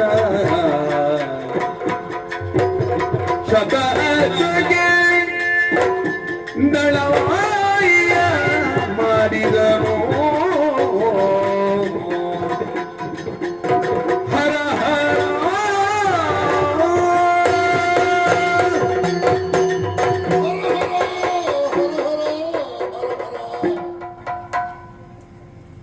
ಸಾವಿರ ಸಿಡಿಲುಗಳು ಒಮ್ಮೆಲೆ ಅನುಭವ ಆಗಿ ಹೋಯಿತಲ್ಲ. ಎಂಥ ದುರ್ವಾರ್ತೆ ಎಂದು ಋತುಪರ್ಣನ ಬಾಳಿನಲ್ಲಿ ಕೇಳುವ ದುರ್ಯೋಗ ಬಂದು ಹೋಯಿತು. ಸ್ವಪ್ನವಲ್ಲವಲ್ಲ, ಹೇಳಿದವ ಮುಂಭಾಗದಲ್ಲಿ ಪ್ರತ್ಯಕ್ಷ ನಿಂತಿದ್ದಾನೆ. ಎಲ್ಲಿಯವರೆಗಿನ ವಿಷಾದನೀಯ ವಿಷಯ. ಘನತರ ಚಕ್ರವರ್ತಿ ಯಾವುದೋ ಒಂದು 56 ದೇಶಕ್ಕೆ ಚಕ್ರವರ್ತಿ ಅಲ್ಲ, ಪೃಥ್ವಿಯೂರಕ್ಕೆ ಚಕ್ರವರ್ತಿ ನಳನು. ಕತ್ತಿ ಹಿಡಿದು ಹೋಗಿ ದೇವತೆಗಳನ್ನು ಹೊಡೆದು ಪಾತಾಳದವರನ್ನು ಮೆಟ್ಟಿ ಚಕ್ರವರ್ತಿ ಆದದ್ದಲ್ಲ, ಬೆಚ್ಚಿಸುವುದಕ್ಕೆ ರಕ್ಕಸರು ಇದ್ದಾರೆ. ಬೆಚ್ಚಿಸಿ ಚಕ್ರವರ್ತಿ ಆದವನಲ್ಲ ನಮ್ಮ ನಳ ಚಕ್ರವರ್ತಿ, 3 ಲೋಕವನ್ನು ಮೆಚ್ಚಿಸಿ ಚಕ್ರವರ್ತಿ ಆದವ. ಅಂಥ ಘನತರ ಚಕ್ರವರ್ತಿ ಆಸ್ಥಾನದಲ್ಲಿ ಲಕ್ಷೋಪಲಕ್ಷ ಮಂದಿ. ಉಣ್ಣುವುದಕ್ಕಿಲ್ಲ ಪ್ರಭೋ, ಉಡುವುದಕ್ಕಿಲ್ಲ ಪ್ರಭೋ ಎನ್ನುವುದಾಗಿ ಬಂದ್ರೆ ತೆಗೆದು ಮೊದಲು ಕೊಟ್ಟ. ನಮ್ಮೊಡೆಯ ನಳ ಭೂಪತಿ ಉಣ್ಣುವುದಕ್ಕೆ ತುತ್ತು ಅನ್ನ ಇಲ್ಲದೆ, ಉಡುವುದಕ್ಕೆ ತುಟ್ಟು ಬಟ್ಟೆ ಇಲ್ಲದೆ ತೆರಳಿದನೇ ಕಾಡಿಗೆ. ಶಿವನೇ ಶಿವನೇ ಶಿವನೇ, ಇದೇನು ಕಾಲದೋಷವೇ ಕರ್ಮದೋಷವೇ? ಧರ್ಮದೇನು 4 ಪಾದಗಳನ್ನು ಊರಿ ನಿಲ್ಲುವ ಹಾಗೆ ಆಡಳಿತ ಮಾಡಿದಂತ ನಳಚಕ್ರವರ್ತಿಯ ಬದುಕಿನಲ್ಲಿ ಕಾಲದೋಷ ಬರುವುದಕ್ಕುಂಟೆ? ಕರ್ಮದೋಷ, ಶುಭ್ರ ಬಟ್ಟೆಯಂತಿರುವ ಚರಿತ್ರೆ, ಮತ್ತಿಲ್ಲಿಂದ ಕರ್ಮದೋಷ. ಹಾಗಾದ್ರೆ ಯಾಕೆ? ವಿಧಿ ಕಟ್ಟಿದುದಂ ಕಳೆಯಲ್ಕೆ ತೀರ್ಗುಮೆ. ಹಣೆ ಬರಹ ಯಾರಿದ್ದಾರೆ ಹೇಳಿ ಅದಕ್ಕೆ ಪ್ರತಿ. ಆದ್ರೆ ಒಂದು, ಯಾಕೆ ಈ ಮಿತ್ರನಾದ ಋತುವರ್ಣನ ನೆನಪಾಗ್ಲಿಲ್ವೋ ಗೊತ್ತಾಗ್ಲಿಲ್ಲ ನನಗೆ. ಒಂದು ಮಾತು ನನಗೆ ಯಾರಲ್ಲಿ ಆದ್ರೂ ಹೇಳಿ ಕಳುಹಿಸಿದ್ರೆ, ಇಲ್ಲಿಂದಲೇ ಸಣ್ಣ ರಥವನ್ನು ಕಳುಹಿಸಿ ಅವನನ್ನು ರಾಜಾತಿಥ್ಯದಿಂದ ಬರ ಮಾಡಿ ಇಲ್ಲಿಯ ಪೀಠವನ್ನೇ ಅವನಿಗೆ ಬಿಟ್ಟುಕೊಟ್ಟು ನಾನು ಕಾಲಬಡದಲ್ಲಿ ಕುಳಿತುಕೊಳ್ತಿದ್ದೆ. ಬರ್ಲಿಲ್ಲಲ್ಲ, ಬರ್ಲಿಕ್ಕಿಲ್ಲ. ಸ್ವಾಭಿಮಾನಿ ಸ್ವಾಭಿಮಾನಿ ಸ್ವಾಭಿಮಾನಿ. ವಿನಾ ದೈನ್ಯೇನ ಜೀವನಂ ಅನಾಯಸೇನ ಮರಣಂ. ದುಃಖದ ಸಮಯದಲ್ಲಿ ನಮ್ಮ ವಿರೋಧಿ ಆದ್ರೂ ಹೇಳದೇ ಹೋಗುವುದಂತೆ.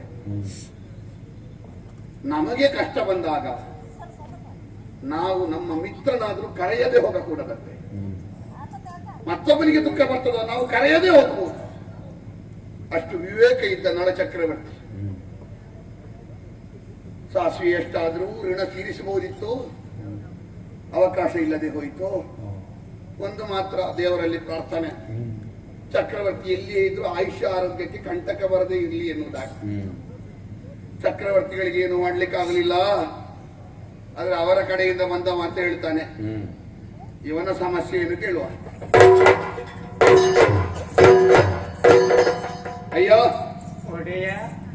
ಪಣ ಇದ್ದದ್ದು ಚಕ್ರವರ್ತಿಗಳಿಗಲ್ವೇ? ಹೌದು. ನಿನಗೆ ಅದರ ಬದ್ಧತೆ ಇಲ್ಲವಲ್ಲ? ಅದಿಲ್ಲ.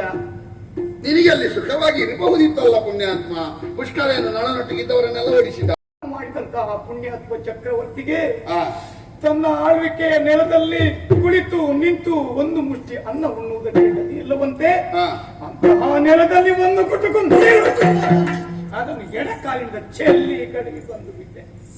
ಶಾಬಾಸ್. ನಮಗೆ ಎಲ್ಲಿಯವರೆಗೆ ಉಪಯೋಗಕ್ಕೆ ಬರ್ತಾನೋ ಅಲ್ಲಿಯವರೆಗೆ ಮಾತ್ರ ಯಜಮಾನನಿಗೆ ಕೈ ಮುಗಿದು.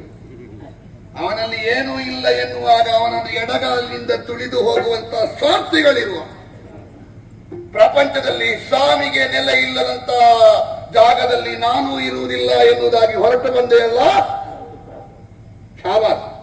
ನಿನ್ನ ಸ್ವಾಮಿ ನಿಷ್ಠೆಗೆ ಮೆಚ್ಚಿದ್ದೇನೆ ನಾನು. ಮತ್ತೇನು ಮನುಷ್ಯನ ಜೀವನ ಅಷ್ಟೇ ಅಲ್ಲ. ಯೋಚನೆ ಮಾಡಬೇಡ. ಅಯೋಧ್ಯೆಗೆ ಬಂದೆಯ? ಅಯೋಧ್ಯೆಗೆ ಬಂದೆ. ನಿನಗೆ ಆಶ್ರಯ ಇಲ್ಲ ಅಂತ ಆಗ್ಲಿಕ್ಕಿಲ್ಲ. ಓ ಅಲ್ಲಿ ನೋಡು, ಅದು ಧರ್ಮಚಕ್ರ. ಹೌದು. ಕಾಲಿಲ್ಲದವರು, ಕೈ ಇಲ್ಲದವರು, ಕಣ್ಣಿಲ್ಲದವರು, ಬದುಕಿಲ್ಲದವರು, ಭವಿಷ್ಯ ಇಲ್ಲದವರು ಸುಖವಾಗಿ ಉಂಡು ಹುಟ್ಟಿದ್ದಾರೆ. ನೀನು ಹೋಗಿ ಸೇರಿಕೊ, ಹೋಗು.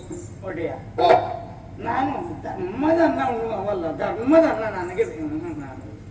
ನೀನೆಂತದ ಮಾತಾಡೋದೆಂತದ? ಮತ್ತೆ ಅಯೋಧ್ಯೆಯಲ್ಲಿ ಧರ್ಮದ ಅನ್ನ ಅಲ್ಲದೆ ಅಧರ್ಮದ ಅನ್ನ ಉಂಟ? ಹಾಗಲ್ಲ ಪ್ರಭು. ಕೈ ಕಾಲಿಲ್ಲ, ದುಡಿಯುವುದಕ್ಕಾಗುವುದಿಲ್ಲ ಅಂತ ಸುಮ್ಮನೆ ಅಲ್ಲಿ ಇದ್ದುದನ್ನು ಮುಕ್ಕಿ ಮುದ್ದೆ ಹೊಡೆದು ನಿದ್ದೆ ಮಾಡಿ ಹೊರಳಾಡುವುದು ಧರ್ಮದನ್ನ.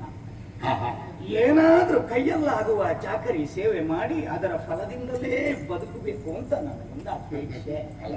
ನಿನ್ನ ಇಚ್ಛೆ ಒಳ್ಳೇದೇ ಅಲ್ಲ, ನೀನು ಎಂತದ್ದು ದುಡಿಯುವುದಲ್ಲ, ಎಂತದ್ದು ಆಗ್ತದೆ ನಿನಗೆ. ಒಡೆ ವಾ, ಏನಾದ್ರೂ ನನ್ನಂತ ಎಷ್ಟು ಮಂದಿಯನ್ನು ದುಡಿಸಿ ಗೊತ್ತಿಲ್ಲ ನಮಗೆ, ಏನಾದ್ರೂ ಕೊಟ್ಟು ಬಿಡಿ. ಸಂತೋಷವಾಯ್ತಾ? ಇದ್ದ ಅಂಗಾಂಗಗಳಿಗೆ ಬಟ್ಟೆ ಕಟ್ಟಿಕೊಂಡು ತಿರುಕರಂತೆ ಬದುಕುವವರು ಎಷ್ಟು ಮಂದಿ ಇದ್ದಾರೆ. ಅಯ್ಯೋ, ಅಂಗಾಂಗ ಸರಿ ಇಲ್ಲದಿದ್ದರೂ ದುಡಿದುಣ್ಣುವ ಬಯಕೆ ಉಂಟಲ್ಲ. ಇನ್ನ ದೊಡ್ಡಸ್ತಿಕೆ ಅಲ್ಲ ಅದು. ಸಂಸರ್ಗಜ ದೋಷ ಗುಣ ಭವಂತಿ.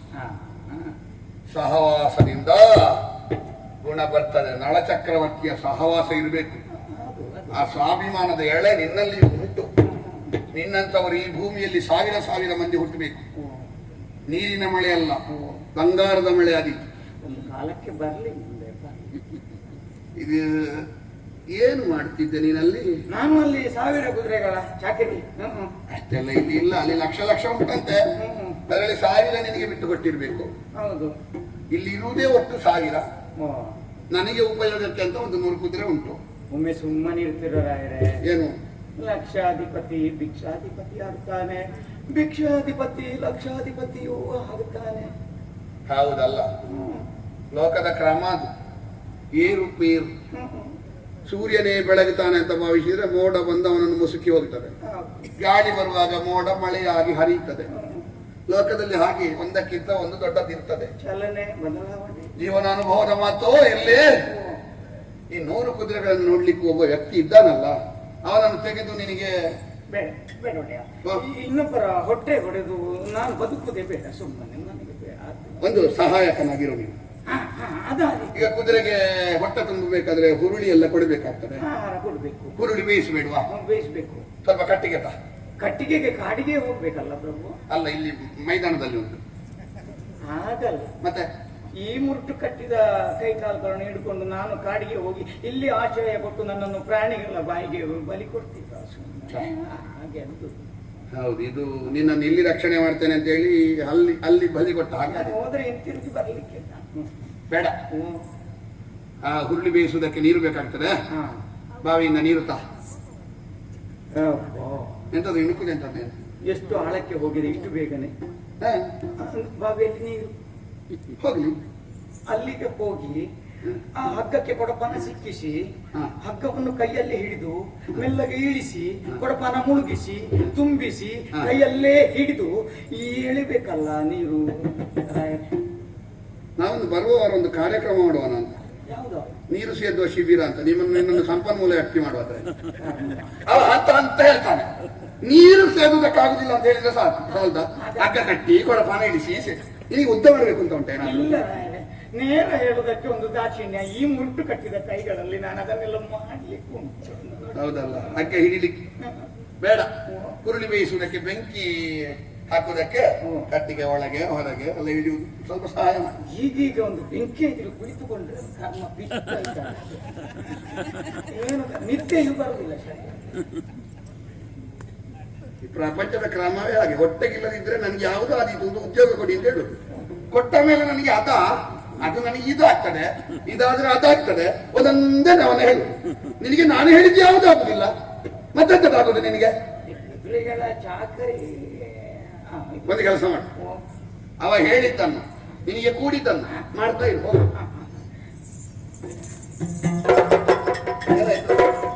ನನ್ನಂತ ಕೆಲವನಿಗೆ ಒಂದು ಆಶ್ರಯ ಕೊಟ್ಟು ನನ್ನಕ್ಕೊಂದು ದಾರಿ ಮಾಡಿಕೊಟ್ಟು ನನ್ನ ಅನ್ನದಾತಾರನಾದಿರಿ, ಪುಣ್ಯಾತ್ಮನಾದಿರಿ, ಬಡವಾಯ್ತನಾವನ್ನು ಪ್ರಾಣ ಉಳಿಸಿದಿರಿ ಪ್ರಭು. ನನ್ನ ಪಾಲಿನ ದೇವರು ತಾವು.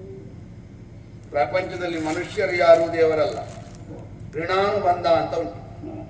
ಈ ಪ್ರಪಂಚದಲ್ಲಿ ಉಳಿಯುವುದು ಅದೊಂದು ಮಾತ್ರ.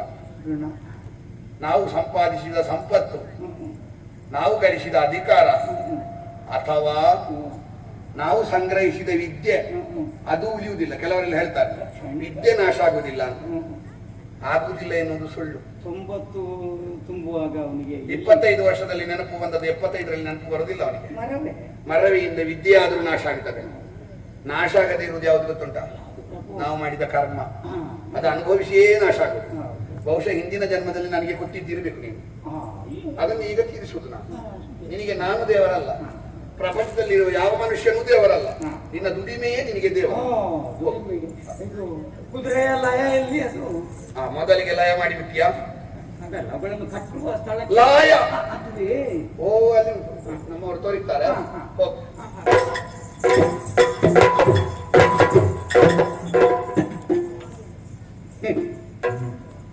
ಏನೆಲ್ಲ ವಿಚಿತ್ರ ಉಂಟು. ಸಭಾಸದರೆಲ್ಲ ಬಿಟ್ಟ ಕಣ್ಣು ಮುಚ್ಚುವುದಕ್ಕೆ ಮರೆತಿದ್ದೀರಿ. ಗೊತ್ತಾಯ್ತು ನನಗೆ. ಬಾಹುಕ ಬರುವಾಗ ನಾನು ಒಮ್ಮೆಲೆ ಎದ್ದು ನಿಂತೆ. ನಿಮಗೆಲ್ಲ ಆಶ್ಚರ್ಯ. ಪೀಠದಲ್ಲಿ ಕುಳಿತ ರಾಜನೊಬ್ಬ,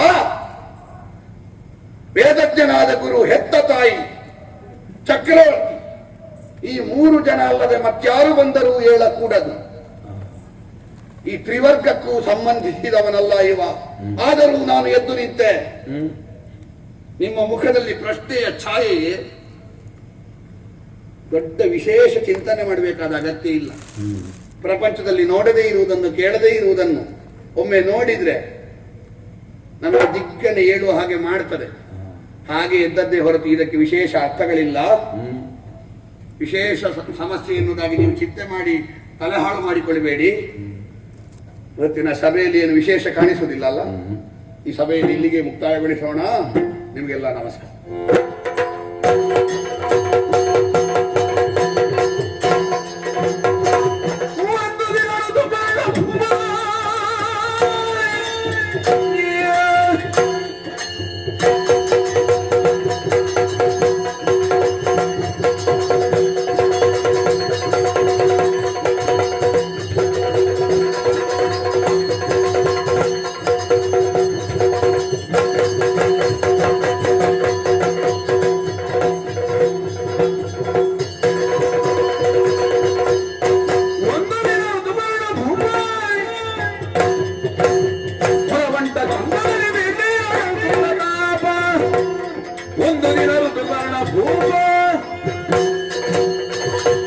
ಓಲಗವನ್ನು ಕೊಟ್ಟಿದ್ದ ಸಮಯ ನಮ್ಮವರಾದ ರೈತಾಪಿ ಜನಾಂಗ ಬಂದು ದೂರು ಕೊಟ್ಟಿದ್ದಲ್ಲ. ಏನಂತೆ? ಕ್ರೂರ ಮೃಗಗಳ ಹಾವಳಿಯಂತೆ ನಮ್ಮವರಿಗಾದಂತ ಕಷ್ಟವನ್ನು ಪರಿಹಾರ ಮಾಡಬೇಕಾದ ಪ್ರಜಾರಂಜಕನಾಗಿ ನನ್ನ ಕರ್ತವ್ಯ. ಹಾಗಾಗಿ ಬೇಟೆಗೆ ಹೊರಟು ನಿಂತಿದ್ದೇನೆ. ಏನು ಮೋಡಿ ಮಾಡಿದ್ದಾನೆ ಅಂತ ಗೊತ್ತಾಗುದಿಲ್ಲ ನನಗೆ. ಅವೊಬ್ಬ ಬಾಹುಕ ದಿವಸಕ್ಕೆ 1 ಸಲ ಅವನನ್ನು ನೋಡದೇ ಇದ್ರೆ ನನಗೇನೋ ಒಂದು ಕಳೆದು ಬಂದ ಹಾಗೆ. ನಾನು ಏನೋ ಅಂತ ಭಾವಿಸಿದ್ದ ಅವನನ್ನು. ಮೊನ್ನೆ ನಮ್ಮ ಲಾಯದ ಒಂದು ಹೆಣ್ಣು ಕುದುರೆ ಒಟ್ಟು ಊರಿನಲ್ಲಿ ಚಾನಹಾನಿ ಮಾಡಿ ಒಳ್ಳೆ ತಿಳಿದವರು ಅಂತ ಹೇಳಿದವರೆಲ್ಲ ಮುಂದೆ ಹೋದ್ರು. ಯಾರಿಗೂ ಕುದುರೆಯನ್ನು ನಿಯಂತ್ರಿಸಲಿಕ್ಕೆ ಆಗಲಿಲ್ಲ. ಈ ಬಾಹುಕ ಹತ್ತಿರ ಹೋಗಿ ಏನು ಮಂತ್ರ ಮಾಡಿದ್ರು ಗೊತ್ತಿಲ್ಲ, ಕುದುರೆ ನಿಯಂತ್ರಣಕ್ಕೆ ಬಂತಲ್ಲ. ಹೌದೌದು. ಈಗ ಕುದುರೆಯ ಮೇಲುಸ್ತುವಾರಿ ಇವನಿಗೆ ಕೊಟ್ಟಿದ್ದೇನೆ. ಮೊದಲು ಮುಖ್ಯಸ್ಥನಾಗಿದ್ದವರನ್ನು ಸಹಾಯಕನನ್ನಾಗಿ ಮಾಡಿದ್ದೇನೆ. ಈಗ ಬೇಟೆಗೆ ಹೊರಡುವಾಗ ಹೊರಟು ನಿಲ್ಲಿಕ್ಕೆ ಅವನಲ್ಲಿ ಹೇಳದೆ ಹೋಗ್ಲಿಕ್ಕೆ ನನಗೆ ಮನಸ್ಸಿಲ್ಲ. ಒಂದು ಮಾತು ಹೇಳಿಯೋ ಬಾಹುಕ.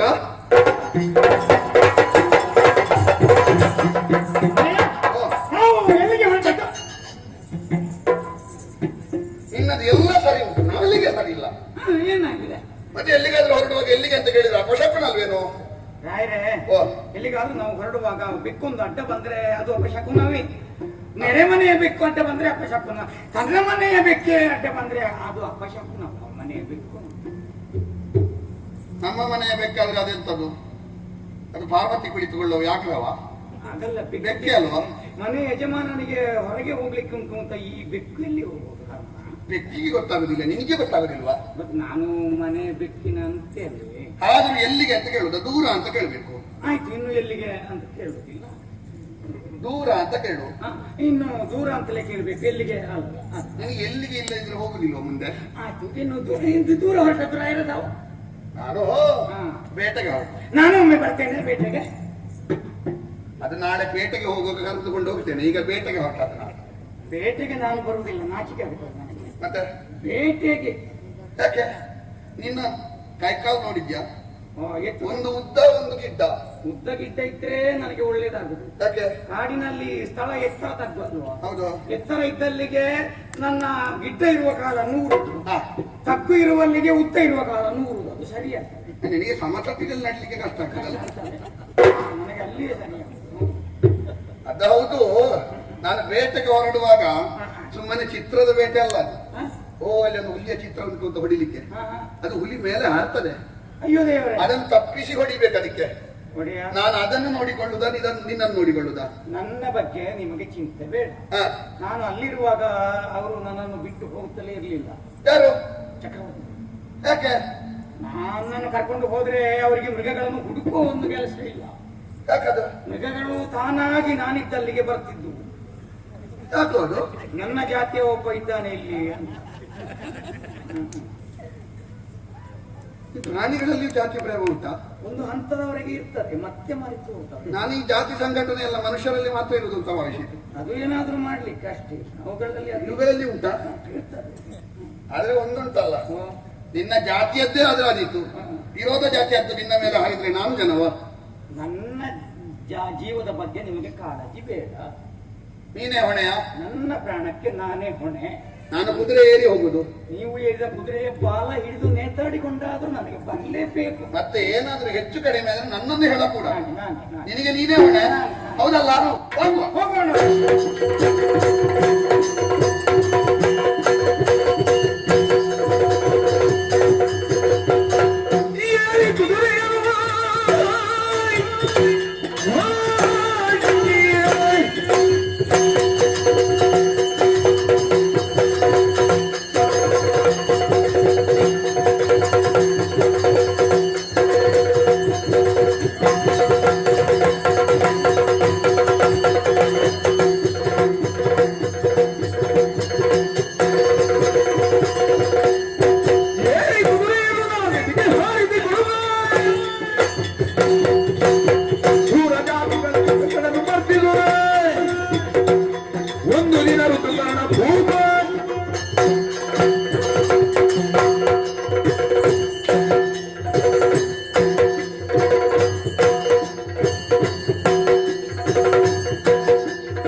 ಸೋರುತಿಗ ರಕ್ತದಿಂದಲ್ಲಲ್ಲಿ ಬೀಳುತ್ತಲೀ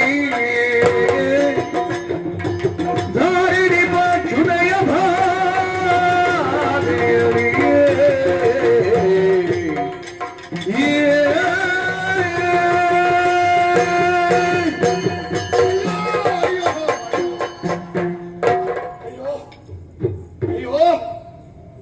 ವೇಗದಿಂದ ವಾಹನದಿಂದ ಬೇಟೆಯಾಡ್ತಾ ಇದ್ದೇವೆ. ಬೇಟೆ ಮುಗಿಯಿತು ಎನ್ನುವಾಗ ಕೇಸರಿಯೊಂದು ಕಂಡಿತು. ಬಿಡಕೂಡದು ಎನ್ನುವುದಾಗಿ ಓಡಿಸಿದೆ. ಆ ಸಿಂಹದ ವೇಗಕ್ಕೆ ಸರಿಯಾಗಿ ನಮ್ಮ ಕುದುರೆ ಓಡದೆ ಹೋಯಿತು. ಅದರ ಹಗ್ಗವನ್ನು ಹಿಡಿದು ಚಟ್ಟಿದ. ವೇಗವಾಗಿ ಓಡುವುದಕ್ಕೆ ಚಾಟಿಯಲ್ಲಿ 2 ಏಟು ಕೊಟ್ಟು ಬಹುಶಃ ಕುದುರೆಯಲ್ಲಿ ಧಾರಣಾ ಶಕ್ತಿಗಿಂತ ಹೆಚ್ಚಾಯಿತೋ ಏನು ನನ್ನ ಒತ್ತಡ.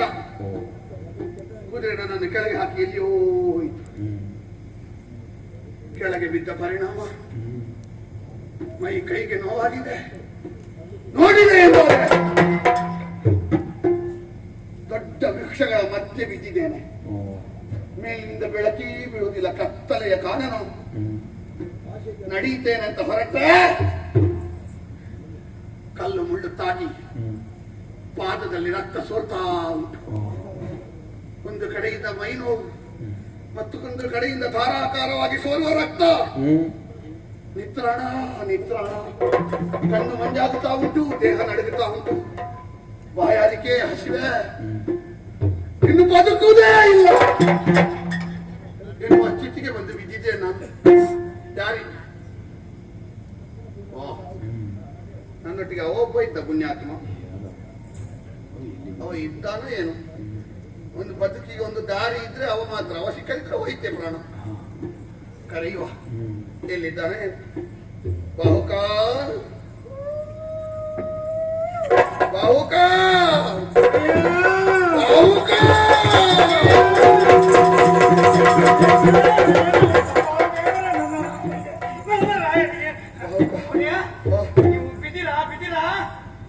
ಸ್ವಲ್ಪ ಹೊತ್ತು ನಿಲ್ಲು, ಆಮೇಲೆ ಬಿದ್ದಿರೇ ಸಿದ್ಧ ಮಾಡ್ಬೇಕಷ್ಟೇ.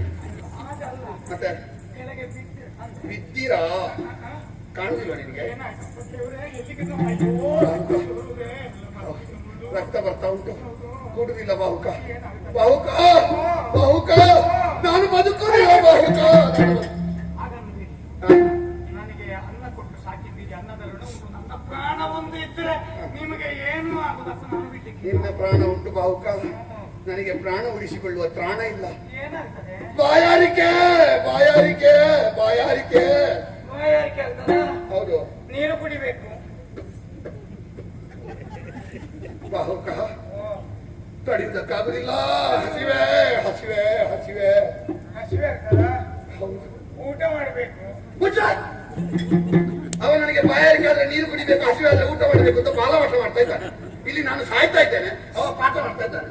ಈ ಸಮಯದಲ್ಲಿ ಬೇರೆ ಏನು ಸಿಕ್ಕಿದ್ರು, ಚಿನ್ನ ಸಿಕ್ಕಿದ್ರು ಬೇಡ, ಅನ್ನ ಬೇಕಾದ್ರೆ. ಅನ್ನ. ಎಷ್ಟು ಚಿನ್ನ ಇದ್ರು ಬಟ್ಟಲಿನಲ್ಲಿ ಅನ್ನವೇ ತಿನ್ಬೇಕು, ಚಿನ್ನ ತಿನ್ಲಿಕ್ಕೆ ಆಗುದಿಲ್ಲ. ನಾನು ಬದುಕುದಿಲ್ಲ ಬಾಹುಕ. ನನಗೆ ಆಹಾರ ಇಲ್ಲದೆ, ನನಗೆ ನೀರಿಲ್ಲದೆ ಬದುಕುದಿಲ್ಲ ನಾನು. ನೋಡಿಯ, ದಿನ ಒಂದಕ್ಕೆ 100 ಮಂದಿಗೆ ಅನ್ನದಾನ ಮಾಡಿದ ಪುಣ್ಯಾತ್ಮನಿದ್ದೀರಿ. ನಿಮಗೆ ಈ ಪ್ರಾಣೋತ್ಕರಣ ಕಾಲದಲ್ಲಿ ಒಂದು ಮುಷ್ಟಿ ಅನ್ನ ಇಲ್ಲದೆ ಹೋಗಿದ್ದ. ಇದು ಒಳ್ಳೆ ಕತೆ. ನಿನ್ನ ಊರಿನಲ್ಲಿ 100 ಕೆರೆ ತೋಡಿದವನ ಮನೆಗೆ ಬೆಂಕಿ ಬೀಳ್ತದೆ.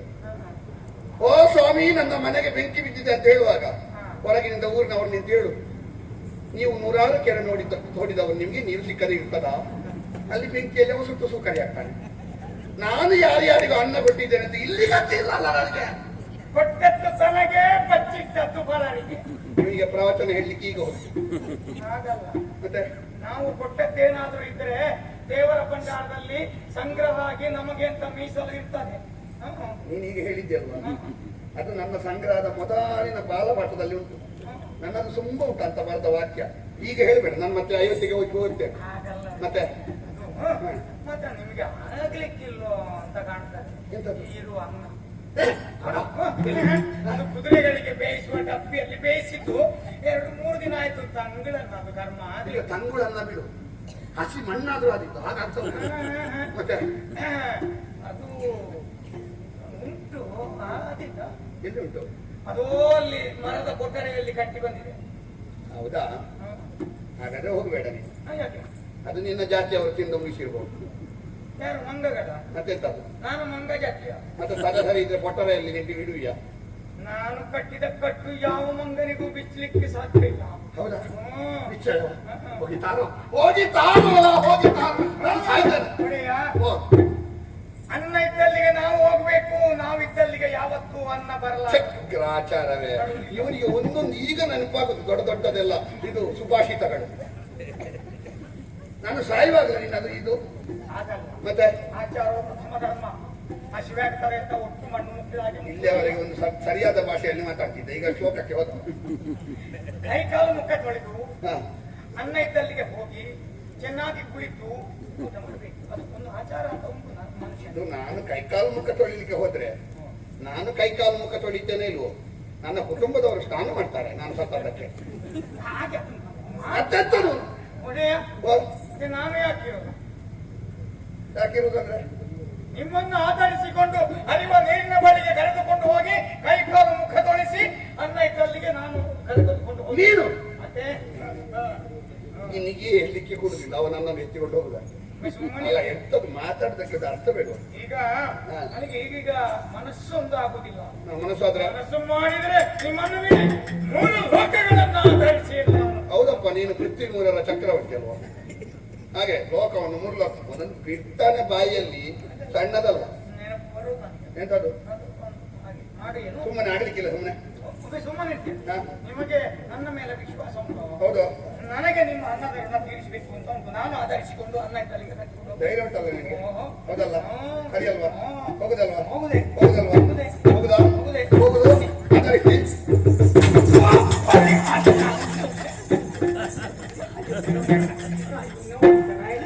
ಇದು ಕಾಯ್ದ ಮೇಲೆ ಬಲೆ ಎಳೆದ ಹಾಗೆ ಆಯ್ತು. ಆಯ್ತಾ? ಬಾವುಕ, ನಿನ್ನ ಬಗಲಲ್ಲಿ ಕತ್ತಿ ಉಂಟಾ? ನನ್ನ ಹೊಟ್ಟೆಗೆ ಹಾಕು. ಅಯ್ಯೋ ಯಾಕೆ? ನೀನು ಗಳಿಗೆ ಚಿತ್ರ ಹಿಂಸೆ ಕೊಟ್ಟು ಕೊಲ್ಲಬೇಡ, ನನ್ನನ್ನು ಒಮ್ಮೆಲೆ ಕೊಲ್ಲು. ನಾನು ಹೇಳಿದೆ ನಿನಗೆ ಕೂಡುದಿಲ್ಲ, ನಿನಗೆ ಆಗುದಿಲ್ಲ ನನ್ನನ್ನು ಆಧರಿಸಲಿಕ್ಕೆ. ನನ್ನನ್ನೇನು ಬಿದ್ದು ಬೀಳಿಸಿಕೊಳ್ತೀಯ? ನನಗೆ ಕೂಡದೆ ಅಲ್ಲ, ಮತ್ತೆ ನನ್ನ ಮಗ ಸ್ವಲ್ಪ ಕೈ ಕೊಟ್ಟ ನನಗೆ. ಎಲ್ಲಿದ್ದಾನೆ ನಿನ್ನ ಮಗ? ಓಲ ಅದು ಮಗನ ನಿನಗೆ? ಈಗ ಮುಪ್ಪಿನ ಕಾಲದಲ್ಲಿ ಮಕ್ಕಳು ಆಧಾರಕ್ಕೆ ಇರ್ತಾರೆ. ಹೌದು. ಈಗ ನನಗೆ ಮಕ್ಕಳು ಮರಿಗಳು ಯಾರು ಇಲ್ಲ. ನನ್ನ ದೊಡ್ಡ ಮಗ ಇವನೇ. ಮುಪ್ಪಿನಲ್ಲಿ ಆಧಾರ ಕೊಡುವ ಕೋಲು ಮಗನ ಹಾಗೆ. ಮುಪ್ಪಿನಲ್ಲಿ ತಂದೆ ತಾಯಿಯನ್ನು ನೋಡದ ಮಕ್ಕಳು ಕೋಲಿಗಿಂತ ಕಡೆ. ಹಾಗೆ ನಾನು ಊರುವಾಗ ಇವನನ್ನು ನಂಬಿದೆ, ಕಟ್ಟಿ ನಿಂತಿದ್ದಾನೆ ಅಂತ. ಅವ ನನಗೆ ಕೈ ಕೊಟ್ಟ, ನಾನು ನಿಮಗೆ ಕೈ ಕೊಟ್ಟೆ. ಸ್ವಲ್ಪ ಹೊತ್ತಾಗ್ತಿದ್ರೆ ನನಗೆ ಸೊಟ್ಟದ ಕೀಲು ಕೈ ಕೊಡ್ತಿತ್ತು. ಮತ್ತೆ ದೇವರು ಬಿಡ್ಲಿಲ್ಲ ದೊಡ್ಡವ.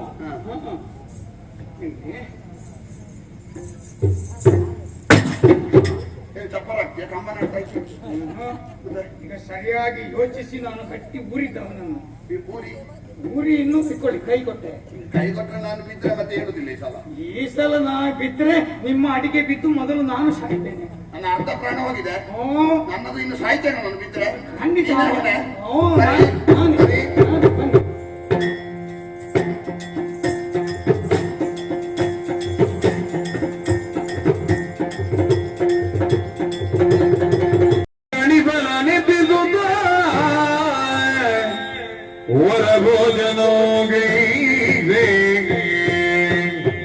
ಧರಣಿ ಫಲ ನಿಪ್ಪಿಸುತ್ತವರ ಭೋಜನೋಗೈತೆ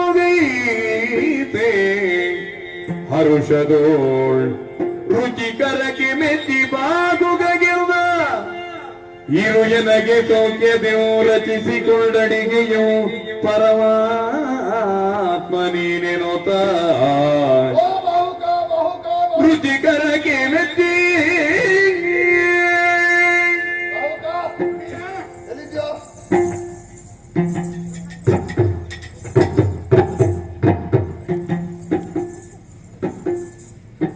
ಹಿರಿಯರ ಒಂದು ತುಂಡು ಜಾಗ ಈ ಕಾಡಿನಲ್ಲಿ ಉಂಟಾ? ಏನಾದ್ರೂ 4 ತೆಂಗಿನ ಸಸಿ ನಟ್ಟಿದ್ದಾರ? ಸಿಂಪಡಿಸ್ತೀನಿ ನೀರು? ಅಲ್ಲಿ ನಾವು ಇದ್ದದಕ್ಕೆ ಸಿಂಪಡಿಸಲಿಕ್ಕೆ ಈಗ ನನಗೆ ಉಳಿಸೋತಿಲ್ಲ.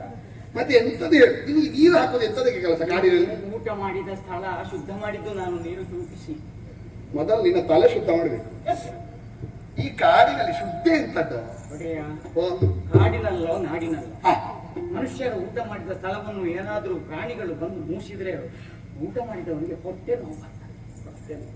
ನಿನ್ನದು ನಂಬಿಕೆ ಉಂಟು, ಹೆದರಿಸುವ ನಂಬಿಕೆ ನಿನ್ನದು.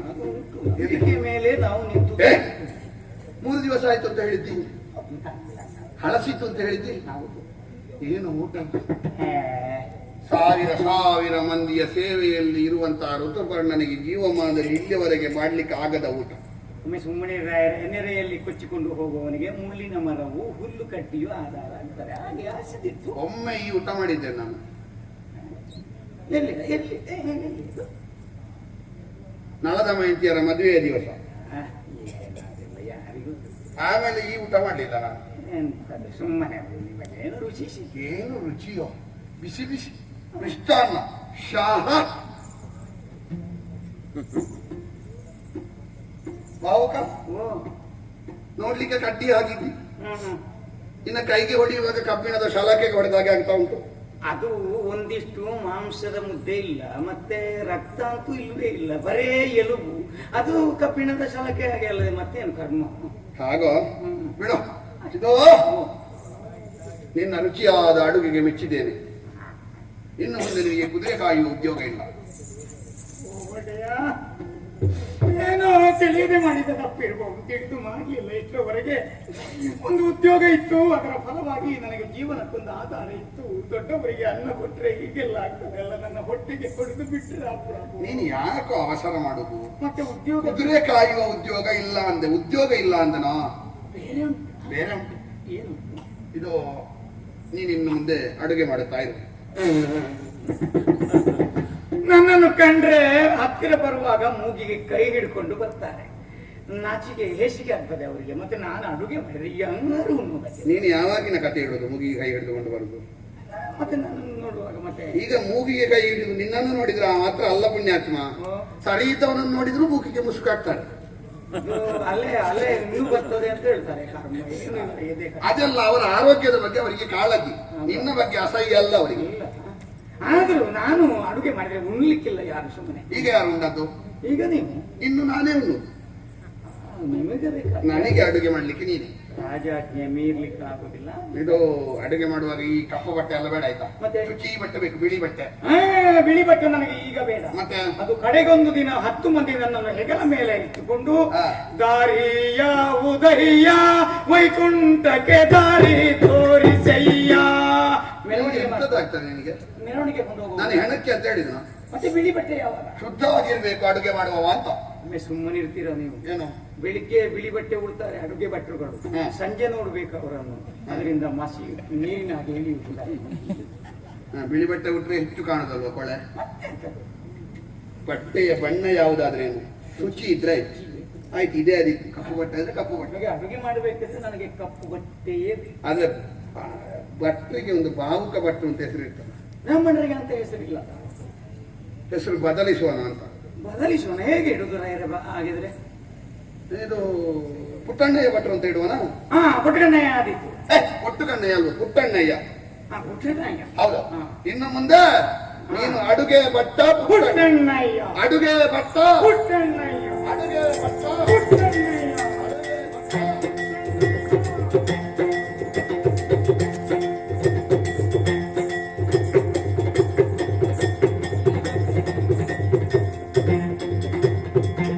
ಇದ್ದಲು ಕುಲಪುರೋಗಿದು ತಗದವಯಂತಿ ಪುತ್ರರು ಬರಲು ಕಂಡು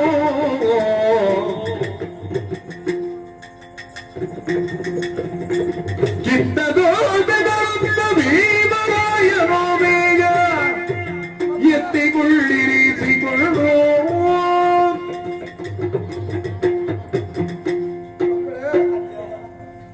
ನಮಸ್ಕಾರ ಸ್ವಾಮಿ. ನಳಪುರೋಹಿತರು ಒಮ್ಮಿಂದೊಮ್ಮೆಗೆ ತಮ್ಮನ್ನು ಕಾಣುವಾಗ ಜೊತೆಯಲ್ಲಿ ಮಕ್ಕಳು ಮಾತ್ರ. ಹೌದು, ಬೆದರಿಕೆಯೂ ಆಗಿದೆ. ಏನೇ ಇರಲಿ, ಹೇಗೆ ನನ್ನ ಮಗ ಅಳಿಯ ಎಲ್ಲರೂ ಸುಕ್ಷೇಮವೇ? ಅಲ್ಲಿಯ ವಾರ್ತೆಯ ವೃತ್ತಾಂತ ಏನು ಸ್ವಾಮಿ? ಅಲ್ಲಿಯ ವಿಷಯ ಏನಂತ ಹೇಳಿ ಸುದೀತ ಕೇಳೋ ನಿನ್ನದೇ ನನಗೆ ಬಂದ ಕಷ್ಟವ ನಿಂತು ಬೇಡಲಿಗೆ ದುಷ್ಟ ದುಷ್ಕರ ನೊಡನೆ ಲೆಕ್ಕವರಾಡಿ ಅಷ್ಟಭಾಗ್ಯಗಳಲ್ಲಿ ಸಿದ್ದು ಆ ಕೂಡಲಿಗೆ ನಮಯಂದಿದ್ದಾಗ ಮತ್ತೆ ತೆರಳಿದ ನಡವಿಗೆ ಸೃಷ್ಟೀಶ ಕೇಳೋ ಕೇಳೋ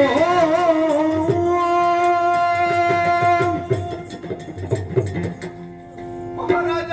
ವಿಪ್ರೋತ್ತಮ, ನಿಮ್ಮ ಅಳಿಯ ಮತ್ತು ಮಗಳ ವಿಷಯವಾಗಿ ನೀವು ಕೇಳುವಾಗ ಹೇಗೆ ಹೇಳಲಿ, ಎಲ್ಲಿಂದ ಹೇಳಲಿ, ಯಾವ ರೀತಿಯಲ್ಲಿ ಹೇಳಲಿ ಎನ್ನುವಂತ ವ್ಯಸನವಾಗುತ್ತಾ ಇದೆ ನನಗೆ. ಯಾಕೆ ಸ್ವಾಮಿ, ಏನು ಆತಂಕ? ಕಾರಣ ಇದೆ.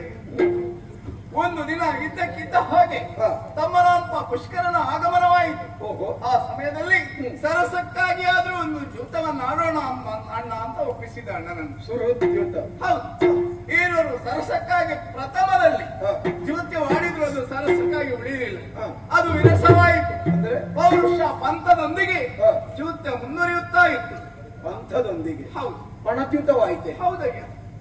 ಆ ಸಮಯದಲ್ಲಿ ರಾಜ್ಯದಲ್ಲಿರುವಂತಹ ಸಂಪತ್ತು, ಸಕಲ ಸೇನೆ ಆ, ಹಾಗೆ ಭಂಡಾರ ಎಲ್ಲವನ್ನೂ ಪುಷ್ಕರನಿಗೆ ಒಪ್ಪಿಸಿದ್ರು. ಚಕ್ರವರ್ತಿ ಸಕಲವನ್ನು ಕಳೆದುಕೊಂಡನೆ. ಸೋತರು. ಮುಂದೆ ಮುಂದೆ ಎಲ್ಲದಕ್ಕೂ ಮಿಗಿಲಾಗಿ ಆ. ತಮ್ಮನ್ನೇ ತಾವು ಮಾರಿಕೊಂಡ್ರು. ಆ, ಆ ಸಮಯದಲ್ಲಿ ಹ್ಮ್. ಪುಷ್ಕರ ಹೇಳಿದ್ದೊಂದು, ಏನು? ಇಷ್ಟೆಲ್ಲ ನಾನು ಗೆದ್ದಿದ್ದೇನೆ, ಹ. ಇನ್ನು ನೀವು ಇಲ್ಲಿರುವುದು ಸರಿಯಲ್ಲ ಹ. ಅಂತ ಮಕ್ಕಳನ್ನು ನನ್ನ ಕೈಗೆ ಒಪ್ಪಿಸಿದ್ರಯ್ಯ. ಹ. ಮಕ್ಕಳೇನನ್ನು ನಮ್ಮ ತವರ ಮನೆಗೆ ಕಳುಹಿಸಿ ಅಂತ ನಿನ್ನ ಮಗಳೇ ಬಾಯಾರೆ ಹೇಳಿದ್ಲು. ಸರಿ, ಅವರೆಲ್ಲಿ ನಂತರ ಈರುವರು ಜೊತೆಯಾಗಿ ಹ. ಗುತ್ತು ಗುರಿ ಇಲ್ಲದ ಊರಿಗೆ ಎತ್ತಲ ನುಡಿ ಕರ್ಣದಿ ಮೂರ್ಛಿತನಾದ ಭೂಲನಾಮನುದುಗುಡದಿ ಏಳುತ್ತಲಾಗ ಮೆಲ್ಲನೆ ಬಾಲೆಯ ಭಂಗ ನೆನೆದು ಹೊರಗಿದ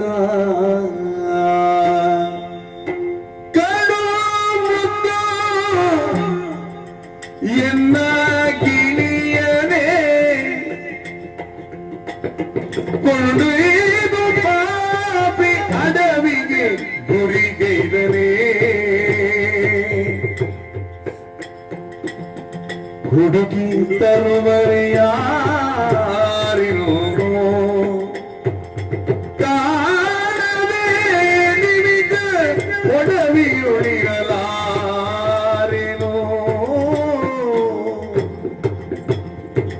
ಕಡು ಮುದ್ದು ಎನ್ನ ಗಿಣಿಯನೇ ಕೊಳ್ಳುವುದು ಪಾಪಿ ಅಡವಿಗೆ ಗುರಿಗೈದನೇ ಹರಗರ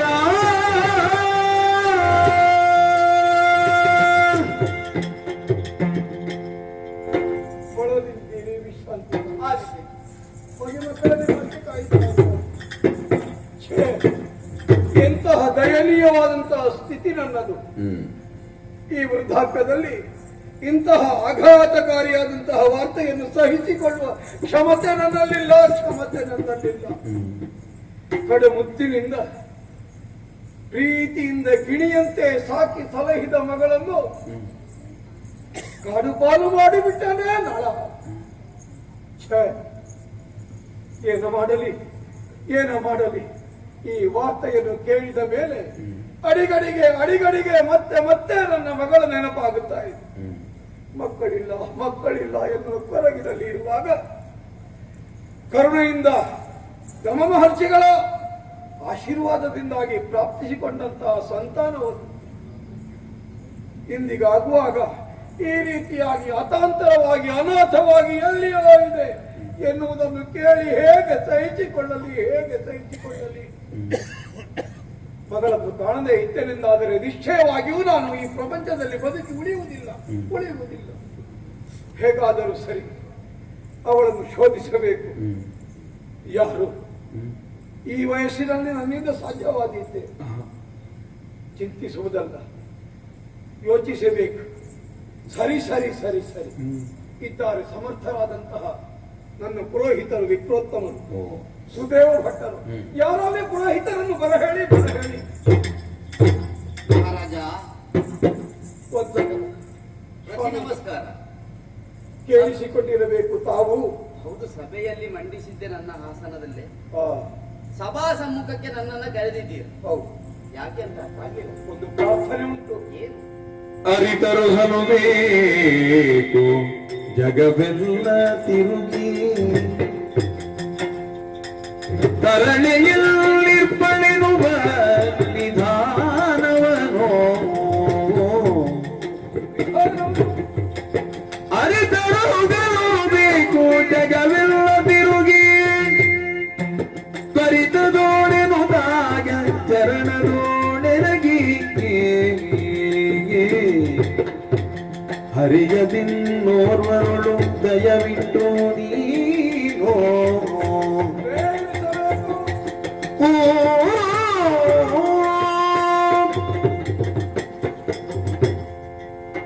ಸ್ವಾಮಿ, ಮಹಾರಾಜ, ಇಲ್ಲಿಯ ನಾಡಿನ ಅರಸನಾಗಿ ನಾನು ಈ ಕಾಲದಲ್ಲಿ ತಮ್ಮನ್ನು ನುಡಿಸುತ್ತಿಲ್ಲ.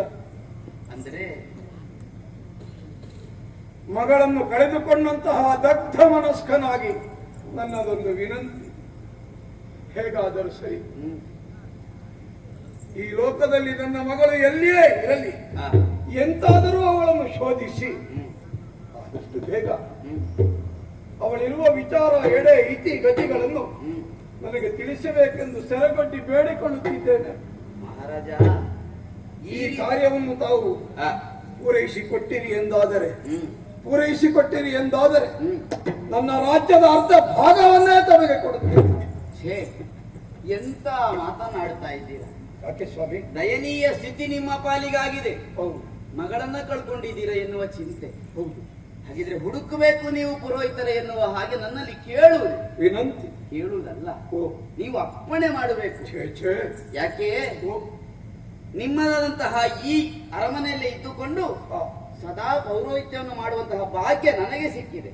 ಹೌದು, ಹಾಗಿರುವಾಗ ಈ ಕಾಲಕ್ಕೆ ಆ ಋಣವನ್ನ ತೀರಿಸಬೇಕಲ್ವೇ? ಹಾ, ಉಂಡ ಉತ್ಪನ್ನದ ಋಣವನ್ನ ತೀರಿಸುವಂತ ಅವಕಾಶ ನನಗೆ ಬಂತು ಅಂತಾದ್ರೆ ಹಾ.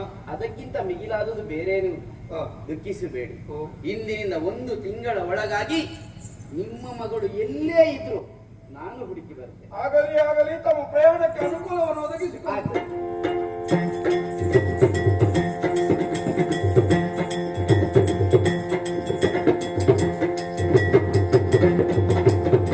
ಪೃಥ್ವಿದೇವನು ಅಖಿಲ ರಾಜ್ಯವ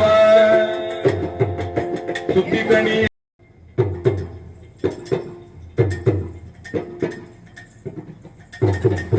ಅಮ್ಮ, ಇವಳನ್ನು ನೀವು ಹೇಳಿದ್ದು ಹೇಗೆ? ಪರದೇಶಿ ಅಲ್ಲಮ್ಮ. ಪರದೇಶಿಯಲ್ಲಿವಳು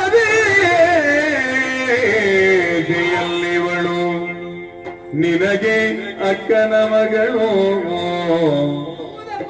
ಪರದೇಶಿಯಲ್ಲಿವಳು ನಿನಗೆ ಅಕ್ಕನ ಮಗಳು, ಪರಮ ಮಂಗಳೆಯಾದ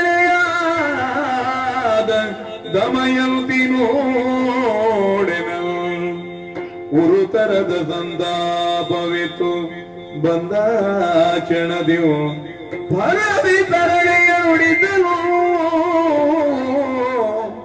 ಪರದೇಶಿಯಲ್ಲಿವಳು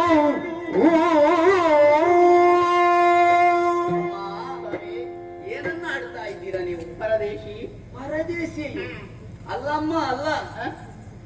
ಪರಮ ಪತಿವ್ರತೆ ದಮಯಂತಿ, ಬೇರೆ ಯಾರೂ ಅಲ್ಲ ದಮಯಂತಿ, ನಿಮ್ಮ ಅಕ್ಕನ ಮಗಳು. ಇಂಥವಳನ್ನ ಪರದೇಶಿ ಎನ್ನುವ ಹಾಗೆ ಹೇಳ್ತಾ ಇದ್ದಾರೆ. ಭೋಜನವನ್ನು ಮಾಡಿದ್ದೀರಾ, ಹಾ. ನಿಮ್ಮ ಮನಸ್ಸಿಗೆ ಸಂತೋಷವಾಗಿದೆ, ಹಾಗೆ ನನ್ನ ಮನಸ್ಸಿಗೆ ಸಂತೋಷ ಆಗಬೇಕು ಎನ್ನುವಂತಹ ಉದ್ದೇಶದಿಂದ ಈ ಮಾತನಾಡ್ತಾ ಇದ್ದೀರಾ. ಹಾ. ದಮಯಂತಿಯ ಯೋಗ್ಯತೆ ಎಂತದ್ದು, ಇವಳ ಹಣೆಬರಹ ಎಂತದ್ದು ಸ್ವಾಮಿ? ಹಾಗೆ ಮಾತಾಡಬೇಡಿ ತಾಯಿ. ದಮಯಂತಿಯ ಬಗ್ಗೆ ನೀವೆಷ್ಟು ತಿಳಿದಿದ್ದೀರೋ ಅದಕ್ಕಿಂತ ಹೆಚ್ಚಾಗಿ ನಾನು ತಿಳಿದಿದ್ದೇನೆ. ಯಾಕೆ? ಎಳೆವರಿಂದಲೇ ಆಡಿಸಿ ಬೆಳೆಸಿದವ ನಾನು. ಒಂದು ಕುರುಹು ನಿಮಗೆ ಹೇಳ್ತೇನೆ, ಅವಳು ದಮಯಂತಿ ಅನ್ನುವುದಕ್ಕೆ ಒಂದೇ ಒಂದು ಸಾಕ್ಷಿ ಉಂಟು. ಅವಳ ಹುಬ್ಬಿನ ಮಧ್ಯೆ ಕಮಲದ ಲಾಂಛನ ಚಿಹ್ನೆ ಉಂಟು. ನೋಡಿದ ಈಗ ನೆನಪಿದೆ. ಕೂಡಿನಿಂದ ಮುಚ್ಚಿಕೊಂಡಿದ್ದಾಳೆ. ಒಮ್ಮೆ ನೋಡಿ, ಪರೀಕ್ಷಿಸಿ ನೋಡಿ ಅಮ್ಮ. ಬಾರೆ ಇಲ್ಲಿ, ಮುಂದೆ ಬಾ.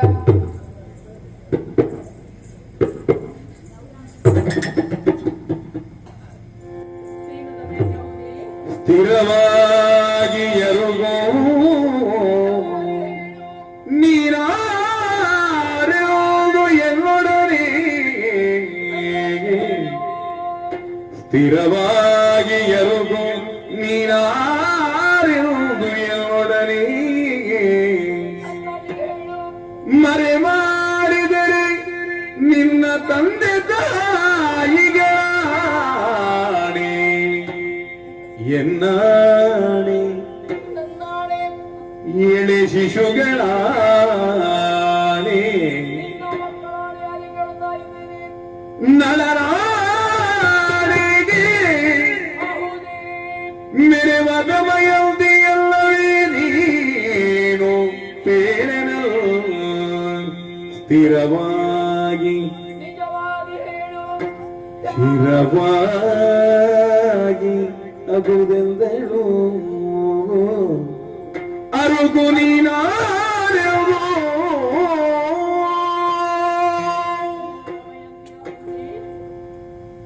ನನ್ನಾಣೆಯಾಗಿ ಕೇಳುತ್ತಾ ಇದ್ದೇನೆ, ನೀನು ದಮಯಂತಿ ಆಹುದೇ? ಹೇಳುವುದಿಲ್ಲ. ನಿನ್ನ ತಂದೆ ತಾಯಿಗಳ ಆಣೆಯಾಗಿ ಕೇಳುತ್ತಾ ಇದ್ದೇನೆ, ನೀನು ದಮಯಂತಿ ಆಹುದೇ? ಹೇಳುವುದಿಲ್ಲ. ನಿನ್ನ ಮಕ್ಕಳ ಆಣೆಯಾಗಿ ಕೇಳುತ್ತಾ ಇದ್ದೇನೆ, ನೀನು ದಮಯಂತಿ ಆಗುವುದೇ? ಓಹೋ, ಹೇಳುವುದಿಲ್ಲ ನೀನು, ಹೇಳುವುದಿಲ್ಲ. ನಿನ್ನ ಬಾಯಿಯಾಗಿ ಬಿಡಿಸಬೇಕು ಎಂಬುದಾಗಿ ನಾನು ಚೆನ್ನಾಗಿ ಬಲ್ಲೆ. ನಾನು ನಿಷದ ದೇಶದ ಚಕ್ರವರ್ತಿ ನರ ಭೂಪತಿ ಆಣೆ ಕೇಳ್ತಾ ಇದ್ದೇನೆ, ನೀನು ದಮಯಂತಿ ಆಗುವುದೇ?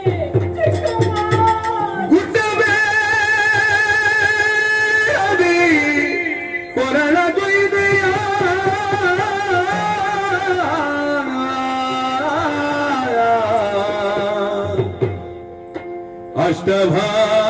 ಅಷ್ಟಭಾಗ್ಯಮಿ ಸೇವೆಯಲ್ಲಿ ಬಗು ಕಷ್ಟಪಡಿಸಿದೆವು ಗೋಳಿತಾಗ ಅಪ್ಪಿದಳು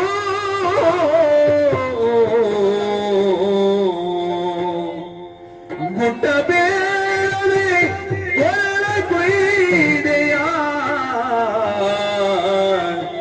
ಮಗಳೇ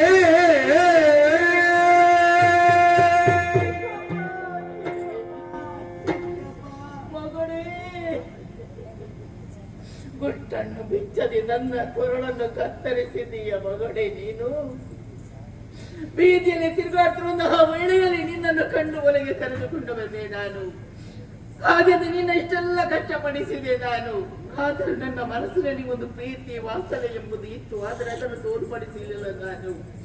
ನನ್ನ ಸೇವೆಯನ್ನು ಮಾಡುತ್ತಾ ಇಷ್ಟವರೆಗೆ ಇಷ್ಟೊಂದು ಕಷ್ಟ ಕಾರ್ಪಣ್ಯಗಳನ್ನು ಅನುಭವಿಸಿದ್ದೀಯ ಮಗಳೇ ನೀನು. ನನ್ನ ಸೇವೆ ಮಾತ್ರವಲ್ಲವಪ್ಪ, ನನ್ನ ಮಗಳ ಸೇವೆಯನ್ನು ನೀನು ಮಾಡಿದ್ದೀಯ. ಚಕ್ರವರ್ತಿಯ ಮಡದಿಯಾದಂತಹ ನೀನು ಮಗಳ ಸೇವೆಯನ್ನು ಮಾಡಿ ಎಷ್ಟೊಂದು ದಣಿದಿದ್ದೀಯ ಮಗಳೇ. ಎಂತಹ ಪಾಪಿದ್ದೆ ನಾನು. ಚಿಕ್ಕಮ್ಮ ಯಾಕೆ ಮರಿದೆಯು ಮಳಿಸದಿರಿ ಭೇದ ಬಲಿರಿಸಿ ಮಾತಾಡುವಿರಿ ಮರಿದೆಯು ಮಳಿಸದಿರಿ ಭೇದ ಬಲಿರಿಸಿ ಮಾತಾಡುವಿರಿ ಮರ್ಯಾದೆ ತವರ್ ಮನೆಯಲ್ಲಿ ಮಕ್ಕಳು ವಿರತಿದೆ ಕೆಲಸವ ಕೊರತೆಯೇನು ದೊರೆ ಮರಿದೆಯು ಮಳಿಸದಿರಿ ಭೇದವನಿರಿಸಿ ಮಾತಾಡುವಿರಿ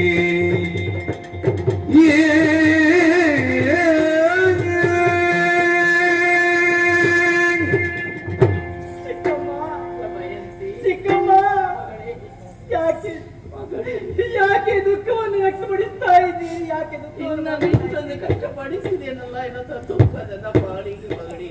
ಇಲ್ಲಪ್ಪ, ಯಾವತ್ತೂ ಆ ರೀತಿಯಾಗಿ ಎಣಿಸಿದವಳು ನಾನಲ್ಲ. ನಿಮ್ಮ ಸೇವೆಯನ್ನು ಮಾಡುವುದರಲ್ಲಿ, ನಿಮ್ಮ ಮಗಳ ಸೇವೆಯನ್ನು ಮಾಡುವುದರಲ್ಲಿ ನನಗೆ ಕೊರತೆ ಏನುಂಟು ಹೇಳಿ. ನನ್ನ ಸೇವೆ ಮಾಡಿದ ಬೇಸರ ಇಲ್ಲವಪ್ಪ, ಅದು ನನ್ನ ಮಗನ ಸೇವೆಯಿಂದ ಮಾಡಿಸಿದೇನಲ್ಲ ಎನ್ನುವ ದುಃಖ ನನ್ನ ಪಾಲಿಗೆ ಕಾಡುತ್ತಾ ಇದೆ. ಹೊರತು ಅಮ್ಮ, ಈ ಮನೆಯನ್ನು ನಾನು ಇನ್ನೊಬ್ಬರ ಮನೆಯೆಂದು ಭಾವಿಸಿದವಳು ಅಲ್ಲಮ್ಮ, ನನ್ನ ಮನೆಯೆಂದೇ ಭಾವಿಸಿದವಳು. ನಿಮ್ಮನ್ನು ಚಿಕ್ಕಮ್ಮ ಎನ್ನುವುದಾಗಿ ನಾನು ಕಂಡುಕೊಂಡವಳಲ್ಲ, ನನ್ನ ಹೆತ್ತಮ್ಮನೆಂದಾಗಿ ಕಂಡುಕೊಂಡವಳಿದ್ದೇನೆ. ಮನ ವಿಷಾದ. ಮತ್ತೆ ನಿಮ್ಮ ಮಗಳ ಸೇವೆಯನ್ನು ಮಾಡಿದೆ, ಇದರಲ್ಲಿ ಮುಂದೇನು ಹೇಳಿ ನನಗೆ ಬರುತ್ತೇನು ಹೇಳಿ. ನಿನ್ನ ತಂಗಿಯಲ್ಲವೇ ಅಮ್ಮ, ನನ್ನ ತಂಗಿಯ ಸೇವೆಯನ್ನು ಮಾಡಿದ್ರಲ್ಲಿ ಯಾವ ಕೊರತೆಯೂ ಬರುವುದಿಲ್ಲ ಅಮ್ಮ, ಬರುವುದಿಲ್ಲ. ಅವರ ಮನೆಯಲ್ಲಿ ಹೆಣ್ಣು ಮಕ್ಕಳು ಯಾವಾಗಲೂ ಕೆಲಸವನ್ನು ಮಾಡಲೇಬೇಕು, ಅದೇ ರೀತಿಯಲ್ಲಿ ನಾನು ಮಾಡಿದ್ದೇನೆ ಅಮ್ಮ. ಈ ರೀತಿಯಾಗಿ ಮಾತನಾಡಿ ಗಾಯದ ಮೇಲೆ ಬರೆಯನ್ನು ಎಳೆದಕ್ಕೆ ಹೋಗಬೇಡಿ ಅಮ್ಮ, ಸುಖವನ್ನು ಮಾಡಬೇಡಿ ತಾಯೇ. ಮಗಳೇ,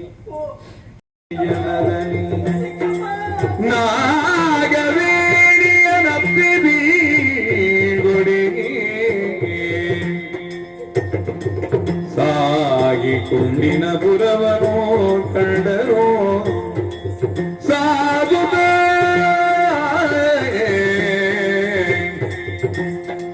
ಕುಂಡಿನ ಪುರವನೋ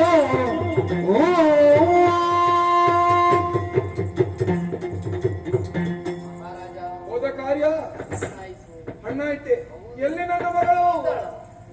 ಸಿಂಧೂರ ಗಮನೆ ಅಂದನ ಬಿಳಿಗೋ ಕಾಯ ತಾಯಿ ತಂದೆಯರಡಿಗೆ ಶೋಕಗಳು ತಾಯಿ ತಂದೆಯರಡಿಗೆ ಶೋಕಗಳು ವಂದಿಸಿ ತನ್ನ ವಿಧಿಗಳು ಇಷ್ಟಾದುದು ಎನಲು ಮುಂದುಕೊಂಡವರು ತಳ್ಕಿಸುತ್ತ ಸಿಂಧೂರ ಗಮನೆ ಅಂದನವಿಳಿದು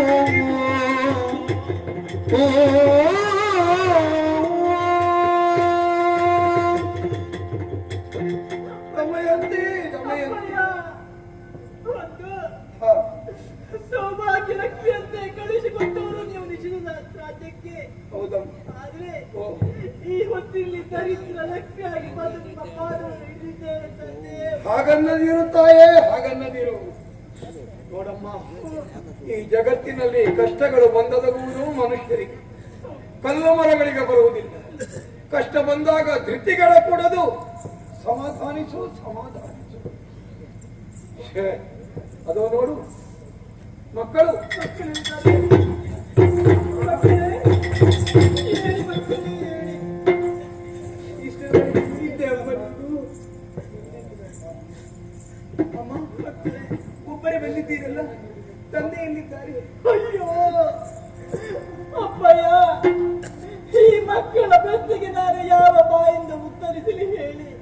ಮಗಳೇ, ಕಡುಮುದ್ದು ಮಗಳೇಲಿ ದುಗುಡಗೊಳ್ಳಲು ಬೇಡ ಕೊಡವಿ ಮೂರರುಳಿಲ್ಲ ರಮಣ ಅಡಗಿಕೊಂಡಿದ್ದರು ಹುಡುಗಿಸುವೆನು ಎಂದು ತುಡಿದರು ಗಂಜಲವನು ಅಳದಿರು ತಾಯೇ, ಅಳದಿರು. ಕಡುಮುದ್ದು ಮಗಳೇಲಿ ದುಗುಡಗೊಳ್ಳಲು ಬೇಡ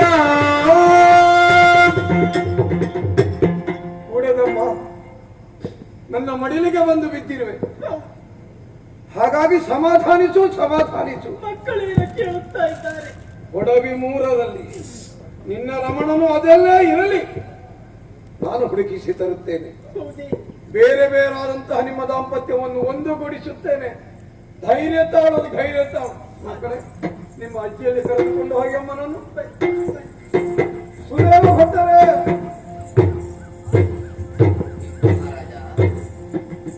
ಪ್ರತಿದಿನದಲ್ಲಿಯೂ ಪ್ರತಿನಿತ್ಯದೊಳಗಿನೂ ಶೂಲವಾಯಿತು ಗೀಕಿ ಮದನ ವೀಕ್ಷಿಸಲ ಸದಳವೋ ಅತಿಕೃತೆಯಿಂದ ಜೋದಿಸಿ ವಧುವರರನ್ನು ಜತೆಗೈದು ಕೀರ್ತಿಗೊಳ್ಳುವುದು ಪ್ರತಿನಿತ್ಯದೊಳಗಿನೂ ಶೂಲವಾಯಿತು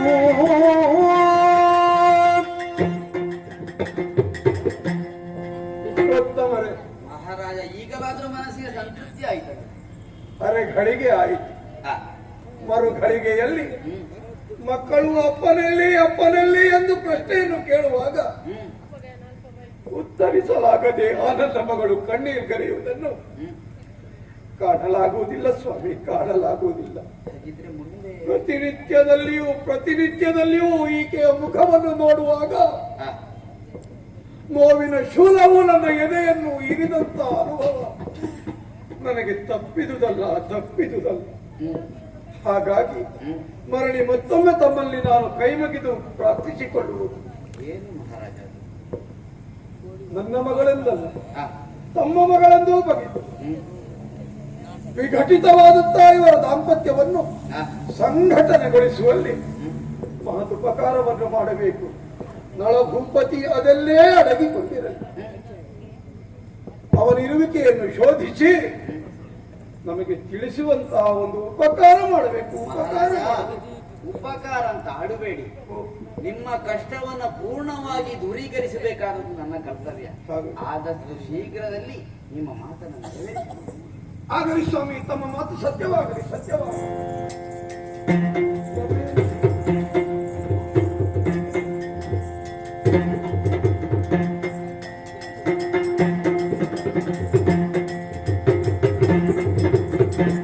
ಮಹಾರಾಜ, ಸ್ವಾಮಿ, ನೀವು ಆಡಿದಂತೆ ಹ, ನಳಭೂಪತಿ ಅಯೋಧ್ಯೆಯನ್ನು ಹುಡುಕುತ್ತಾ ಅದೆಷ್ಟೋ ದೇಶವನ್ನು ಸಂಚರಿಸಿ ಹುಡುಕುತ್ತಾ ಎಲ್ಲೂ ಸಿಗಲಿಲ್ಲ. ಇಲ್ಲವೇ? ಹೌದು. ಕೊನೆಯದಾಗಿ ಇನ್ನೇನು ಮಾಡುವುದು ಎನ್ನುವ ಹಾಗೆ ಯೋಚಿಸಿದಾಗ ಹ. ನೇರವಾಗಿ ಅಯೋಧ್ಯೆಯನ್ನು ಸೇರಿಕೊಂಡು ಅಯೋಧ್ಯೆ. ಹೌದು, ಹ? ಅಲ್ಲಿ ಋತುಪರ್ಣ ಭೂಪತಿ ಹೌದು. ಬೇಕಾದಂತಹ ಬ್ರಾಹ್ಮಣೋಚಿತವಾದಂತಹ ಆತಿಥ್ಯವನ್ನ ನನಗೆ ಕೊಟ್ಟಿದ್ದರು. ರಾಜ್ಯನು ಸಂಸ್ಕಾರವಂತನು ಧರ್ಮಿಷ್ಠನೂ ಆಗಿದ್ದಾನೆ ರಾಜಋಷಿ. ಹೌದು, ಬಹಳ ಶ್ರೇಷ್ಠವಾದಂತಹ ಊಟೋಪಚಾರವನ್ನ ಮಾಡಿ ಹ. ಆ ಸಂದರ್ಭದಲ್ಲಿ ಊಟೋಪಚಾರವನ್ನು ಮಾಡುವಂತಹ ಸಂದರ್ಭದಲ್ಲಿ ನನಗನಿಸಿದ್ದು ಹೇಗೆ? ನಿಮದು ಅನಿಸಿದ್ದು ಹೌದು, ಯಾವುದದು? ಈ ಊಟದ ಉಪಚಾರವನ್ನ ಎಲ್ಲೋ ಹಿಂದೆ ಮಾಡಿದ್ದೇನೋ ಎನ್ನುವ ಹಾಗೆ ಅನುಭವವೇ? ಅನುಭವ ಆಯಿತು. ಎಂದು? ದಮಯಂತಿಯ ಮದುವೆಯ ಸಂದರ್ಭ. ಓ ಓ ಓ ಓ. ಹಾಗಿದ್ರೆ ಅಂತಹ ಒಂದು ಆ ಊಟದ ರುಚಿ ಈಗ ಹೇಗೆ ಬಂತು ಎನ್ನುವ ಹಾಗೆ ಯೋಚಿಸಿದಾಗ ಹ. ಉತ್ತರ ಸಿಗಲಿಲ್ಲ. ಹಾಗೆ ಇದನ್ನ ಮಾಡಿದವ ಯಾರು ಎನ್ನುವ ಹಾಗೆ ಓ. ಸ್ವಲ್ಪ ವಿಚಾರಿಸಿದೆ. ಹ. ಗೊತ್ತಾಯ್ತು ನನಗೆ. ಏನದು? ಮಾಡಿದವನನ್ನು ನೋಡಿದ್ರೆ ಒಂದರ್ಥದಲ್ಲಿ ಹ. ಉಂಡಂತಹ ಅನ್ನ ಹ. ಒಳಗಿದ್ದು ಹೊರ ಬರುವಂತಹ ಸ್ಥಿತಿ, ಯಾಕೆ? ಸ್ವಾಕರಿಕೆ ಬರುವಂತಹ ಸ್ಥಿತಿ ಮಹಾರಾಜ. ಯಾಕೆ? ಉಬ್ಬಿದಂತಹ ಹೊಟ್ಟೆ, ಓ. ಊನು ಬೆನ್ನು, ಹ. ಕುರುಚಲು ಗಡ್ಡ, ಹ. ಚುರುಟಿದಂತಹ ಕೈಬೆರಳುಗಳು, ಹ. ಮೊಣಕು ಕಾಲುಗಳು, ಓ. ಇವೆಲ್ಲವನ್ನ ಕಂಡಾಗ ಓ. ಇವನೇ ಮಾಡಿದ್ದಾನೋ ಈ ಅಡಿಗೆಯನ್ನ ಎನ್ನುವ ಹಾಗೆ ಅಸಹ್ಯವಾಯ್ತು ನನಗೆ. ಅಷ್ಟು ವಿಕಾರ ರೂಪಿ. ಯಾರೋ ಪುಟ್ಟನ್ನ ಬಟ್ಟಂತೆ, ಆಹಾ. ಅವ ಮಾಡಿದ್ದಂತೆ. ಹ. ಆದ್ರೆ ಅವನಲ್ಲಿ ಒಂದು ತೇಜಸ್ಸು ಕಂಡವ ನಾನು. ಹ. ಮತ್ತೆ ಏನು ಎನ್ನುವ ಹಾಗೆ ನನಗೆ ಅರಿವಾಗಲಿಲ್ಲ. ಎಷ್ಟು ವಿಚಾರವನ್ನು ಹೊತ್ತುಕೊಂಡಿದ್ದವರೆಗೆ ಬಂದಿದ್ದೆ. ಧರಣಿ ದೇವನ ನುಡಿಗೆ ಅರಸನಾಲೋಚಿಸುತ್ತ ತರಳಿ ಮುಖ ವೀಕ್ಷಿಸಲು ಉರಿದಳಯ್ಯಂಗೆ ತಾತಕ್ಕೆ ಸಂಶಯಗಳೇ ದೇಗನೊಳಗಿದ್ದ ಖ್ಯಾತನೇ ನಡೆದಿರುವ ಪ್ರೀತ ನಿಶ್ಚಯವೋ ಯಾರು ತಿಳಿಯದಗಾಗಿ ಮಾತಿರೂಪುಗಳನ್ನು ಯಾರು ತಿಳಿಯದ ಹಾಗೆ ಮಾತಿರೂಪುಗಳು ಸೇರಿರ್ಪನಾಮವನ್ನು ಬೇರಿಸಿಕೊಂಡು ತಾತಗೆ ಸಂಶಯಗಳಿಗೆ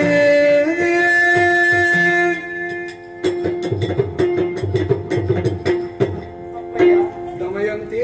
ಬ್ರಾಹ್ಮಣರು ಹೇಳಿದಂತ ಮಾತುಗಳನ್ನು ಹ. ಮೈಯೆಲ್ಲ ಕಿವಿಯಾಗಿ ಕೇಳಿಸಿಕೊಂಡವಳು ನಾನು. ಆಲಿಸಿದೆಯಾ? ಹೌದಪ್ಪ. ಹ. ಅವರು ಹೇಳುವಂತ ಮಾತಿನಲ್ಲಿ ಸಂದಿಗ್ಧ ಉಂಟಲ್ಲ ಮಗಳೇ. ಹೌದಪ್ಪ. ಹ್ಮ್. ಆದ್ರೂ ಹ್ಮ್. ಅದನ್ನು ಪರಿಹರಿಸುವಂತ ನಾವು ಮನಮಾಡಬೇಕು. ಹೇಗೆ?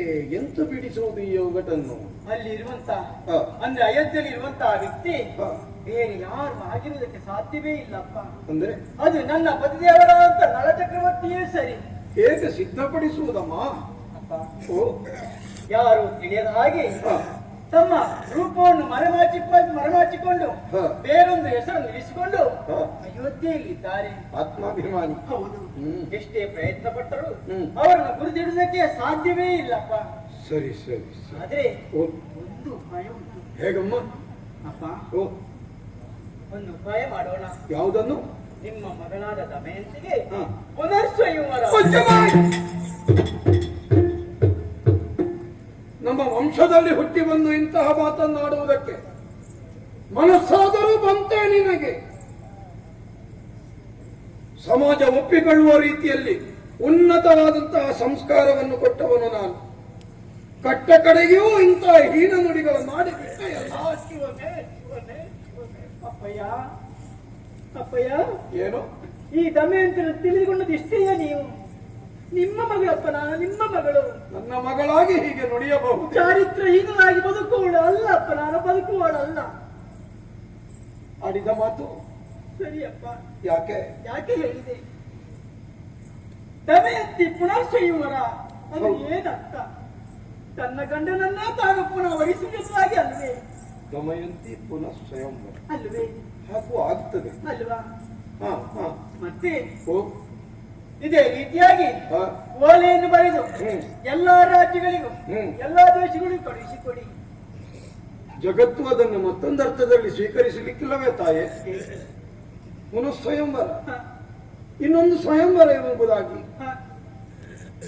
ಅಪ್ಪಯ್ಯ ಕಳಿಸಿಕೊಟ್ಟರೆ ಜಗತ್ತಿನ ಬಗ್ಗೆ ನಾವು ಆಲೋಚನೆ ಮಾಡುವುದಲ್ಲ, ಹ. ನಮ್ಮ ಬದುಕಿನ ಬಗ್ಗೆ ನಾವು ಆಲೋಚನೆ ಮಾಡಬೇಕು. ಪ್ರಯೋಜನ ಹೌದು, ಪ್ರಯೋಜನ ಖಂಡಿತವಾಗಿ ಸಿಗುತ್ತದೆ ಅನ್ನುವಂತ ಆತ್ಮವಿಶ್ವಾಸ ನನಗುಂಟು. ಹೇಗಮ್ಮ? ಅಪ್ಪಯ್ಯ, ಓ ಎಲ್ಲ ರಾಜರಿಗೂ ಹ, ಮುಂಚಿತವಾಗಿ ಲೇಖನವನ್ನು ಕಳುಹಿಸಿ, ಹ, ಆದ್ರೆ ಹ. ಅಯೋಧ್ಯೆಗೆ ಮಾತ್ರ ಮಾತ್ರ ಸಂಯಮರದ ಮುನ್ನಾ ದಿನ, ಹ. ಆದ್ರೆ ನಾಳೆ ಹ. ಮದುವೆ ಆದ್ರೆ ಹ. ಇವತ್ತು ಸಂಜೆ ಲೇಖನವನ್ನು ತಲುಪುವ ವ್ಯವಸ್ಥೆಯನ್ನು ನೀವು ಮಾಡಬೇಕು. ಅದು ಹಾಗೆಯೇ ಯಾಕೆ ಮಾಡಬೇಕು? ಅಪ್ಪಯ್ಯ, ಓ ಇಲ್ಲಿಂದ ಅಯೋಧ್ಯೆಗೆ ಹ. 200 ಯೋಜನ ದೂರವಿದೆ. ಹೌದಮ್ಮ, 15 ದಿನದ ಹಾದಿ. ಹೌದು, ಬರುವುದಕ್ಕೆ ದಿವಸ 15 ದಿನ ಬೇಕಾದೀತು. ಬೇಕು. ಒಂದು ವೇಳೆ ಓ. ನನ್ನ ಪತಿಯಾದಂತ ನಳಚಕ್ರಿಯ ಚಕ್ರವರ್ತಿಯಲ್ಲಿ ಹೌದಂತಾದ್ರೆ ಆದರೆ ಮುಹೂರ್ತಕ್ಕೆ 3 ಗಳಿಗೆ ಮೊದಲು ಬಂದು ಸೇರುತ್ತಾರೆ ಎನ್ನುವಂತ ಆತ್ಮವಿಶ್ವಾಸ ನನಗುಂಟು. ಹೇಗೆ ಗೊತ್ತು? ಹಾಗೂ ಸಾಧ್ಯವೇ? ಖಂಡಿತವಾಗಿ. ಹ್ಮ್ ಅಪ್ಪಯ್ಯ, ಹ್ಮ್ ಈ ಹಿಂದೆ ಹ್ಮ್. ದೇವತೆಗಳಿಂದ ಅನುಗ್ರತರಾದವರು ಅವರು ಹೌದು. ಅಲ್ವೇ? ಹ, ಯಾಕೆ? ಯಾಕೆ? ಗತಕಲ್ಪ ವಿದ್ಯೆಯನ್ನು ಬಲ್ಲವರವರಾಗಿದ್ದಾರೆ. ಹ, ಗತಗಳ ಮೈಯನ್ನು ತಡೆದಾಕ್ಷಣ ಹ. ಮನೋವೇಗದಲ್ಲಿ ಚಲಿಸುವಂತ ಯೋಗ್ಯತೆ ಆ ಕುದುರೆಗಳಿಗೆ ಬರ್ತದೆ. ಅಶ್ವಹೃದಯವನ್ನು ಬಲ್ಲವನು ಹ, ಅಶ್ವಗಳನ್ನು ಸ್ಪರ್ಶಿಸಿದರೆ ಹ.